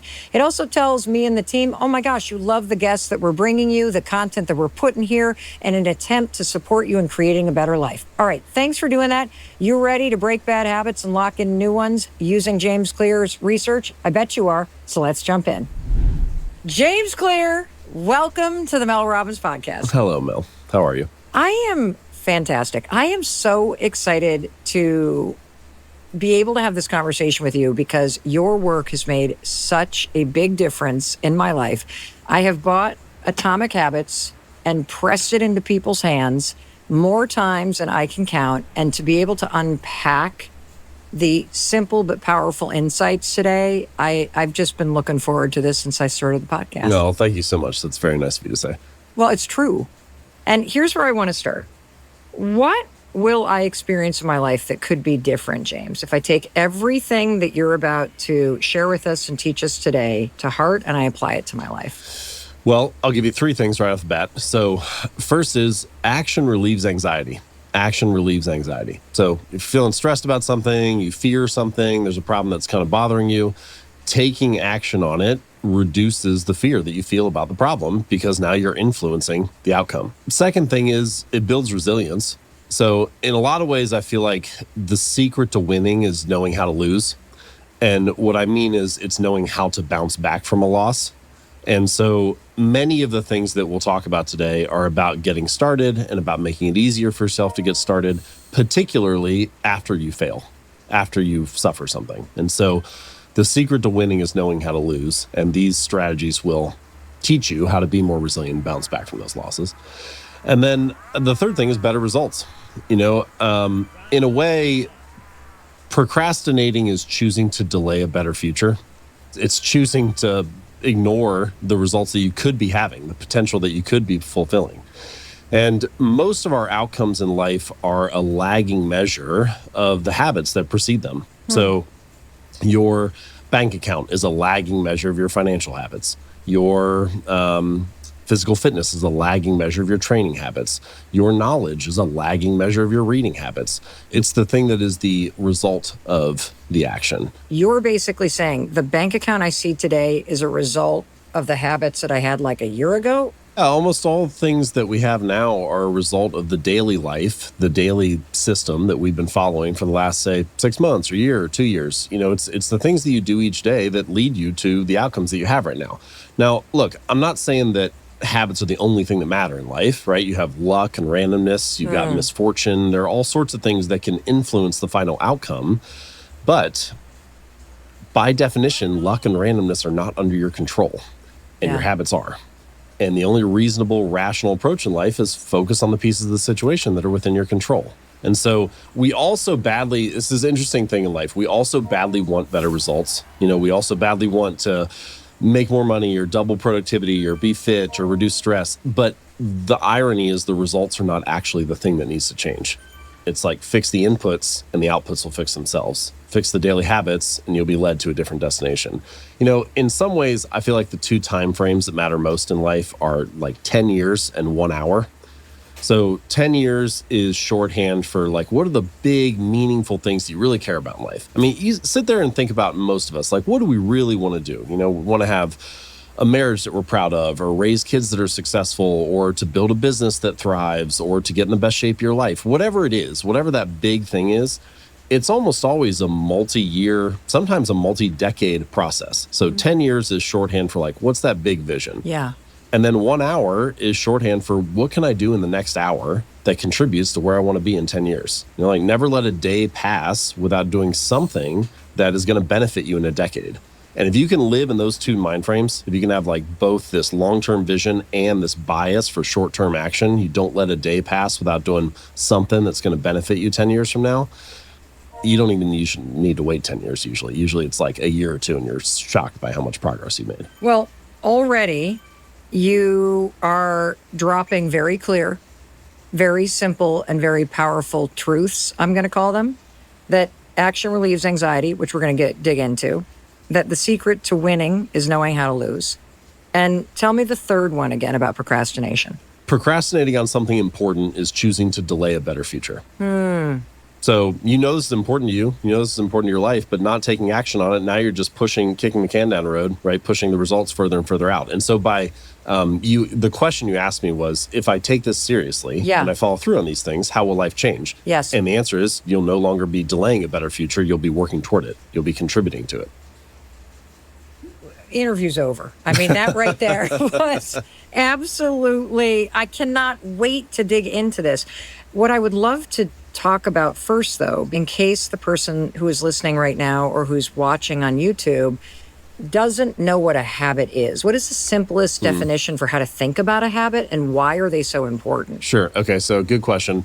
I'm going to define a habit in a couple different ways. Okay. So first way, if you were to talk to an academic or a researcher, they're going to tell you habits are these automatic, mindless routines, things you do without even really thinking about it. Okay, so like how you pull your pants Brush your teeth, tie your okay. shoes, put your pants on the same leg each time. Like, Okay. it's just these automatic, mindless behaviors. Okay. And it is true that there are many habits that are like that throughout the day. But there's, I think, a different type of way that we use the word habit to describe most things. Like if I were to ask you, Mel, what are some habits you're going to work on? You're not going to say stuff like that. You're going to say, I'm trying to get in the habit of meditating every morning, or I want to get in the habit of writing every day, or going to the gym 3 days a week, or whatever. Yes. And that All of is them. more... All of them, James. all those.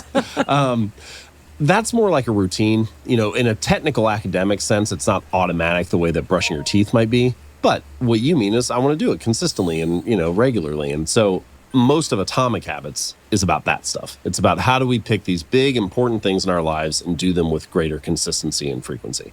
There are these simple systems and things and rules that you're going to teach us today that I love, because I think when you're somebody that's struggling to make changes stick in your life or to even get started, you see it as a deficit in your personality. You beat yourself up and say, I have no willpower. I'm the only loser on the planet who doesn't have a morning routine.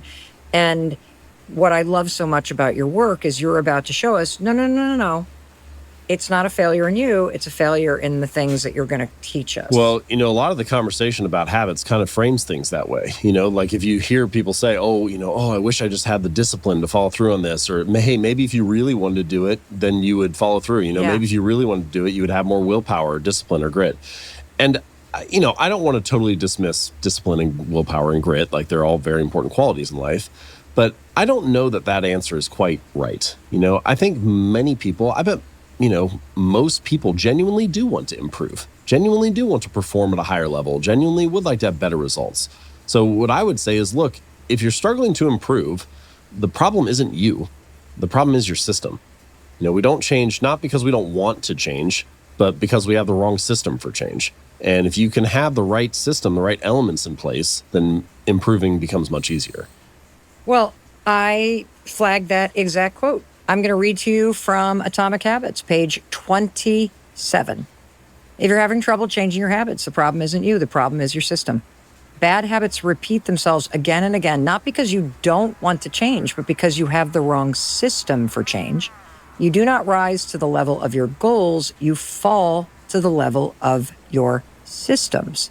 And one of the core themes that you're going to teach us today is how to stop focusing on the goal or the change we want to make and really focus on the system that helps us create that goal. Would you define what exactly is a system?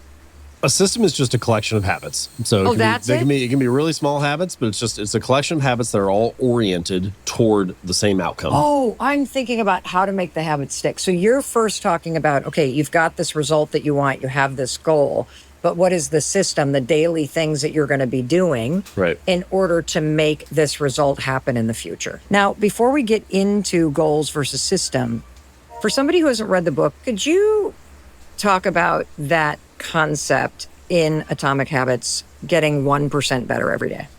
This is one of the key ideas in the book. And it's just this idea that tiny changes add up to a surprising or remarkable degree. So the math of this, if you get 1% better each day for a year, so 1.01 to the 365th power, you get 37.78 times better by the end of the year. If you get 1% worse, so 0.99 to the 365th power, you drive yourself almost all the way down to zero. I think it's 0.03. And so you have these results that are shockingly large or shockingly small based on little tiny actions that you do each day. And I think it's interesting because, you know, like, what is the difference between a choice that's 1% better, 1% worse? I mean, on any given day, not a whole lot. I mean, what is the difference between somebody who reads for 10 minutes today and somebody who doesn't read at all? Basically nothing. You know, like, reading for 10 minutes does not make you a genius. But if you're the type of person who always goes to bed a little bit smarter than they were when they woke up, the person who always finds a little bit of time to learn something new, yeah, that can be a pretty meaningful difference in wisdom and insight, especially over a 10, 20, 30-year period. So we all have these habits that we're doing each day, and it's easy to overlook them, but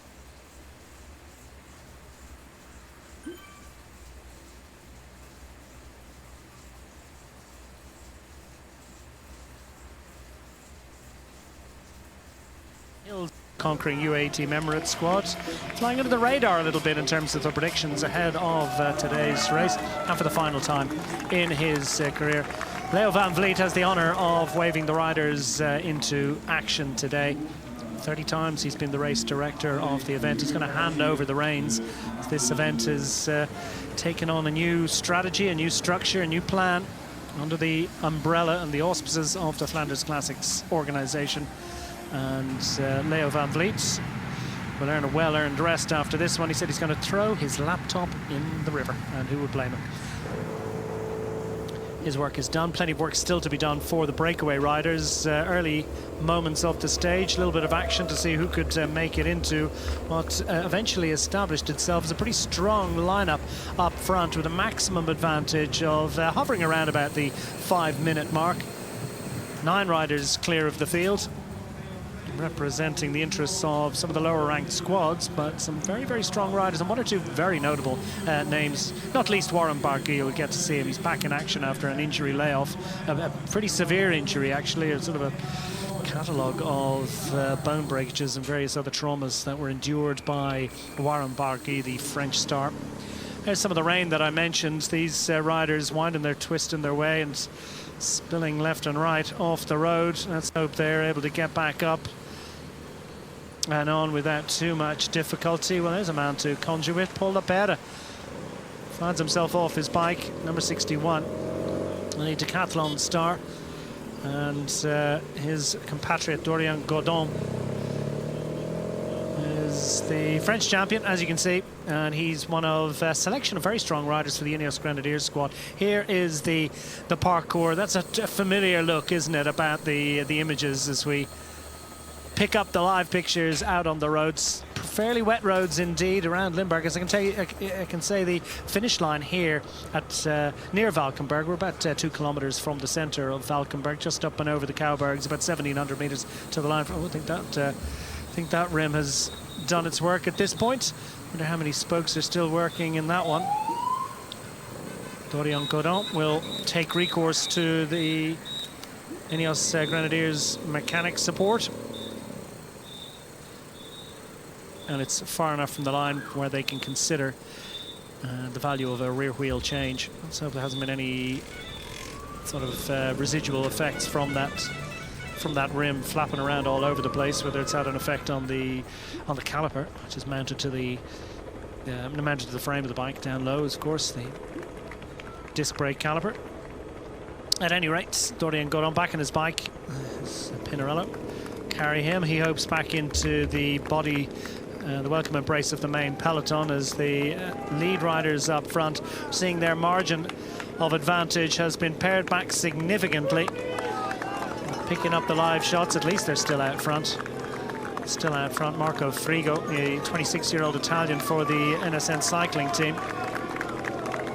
One of 52 debutants in this race today, from a field of 173. A couple of notable non-starters today. Samuele Battistella for the EF Education Easy Post, coming up lame today. Unfortunately, he's ill overnight and he's had to scratch from the race. So just 6 riders for the EF Education Easy Post squad. Perhaps most notably, or more notably, at any rate, Ben Tullett listed as not fit by the Team Visma Lisa bike squad. So the young British rider, who was well in the mix towards the back end last year, finished 21st, and there to support the interests of the Visma Lisa bike squad. And that is a disappointing omission really from the start list for the Visma Lease Bike squad, particularly for Matteo Jorgensen. He does though have the likes of Christoph Laporte, Per Strand Hagen as another rider.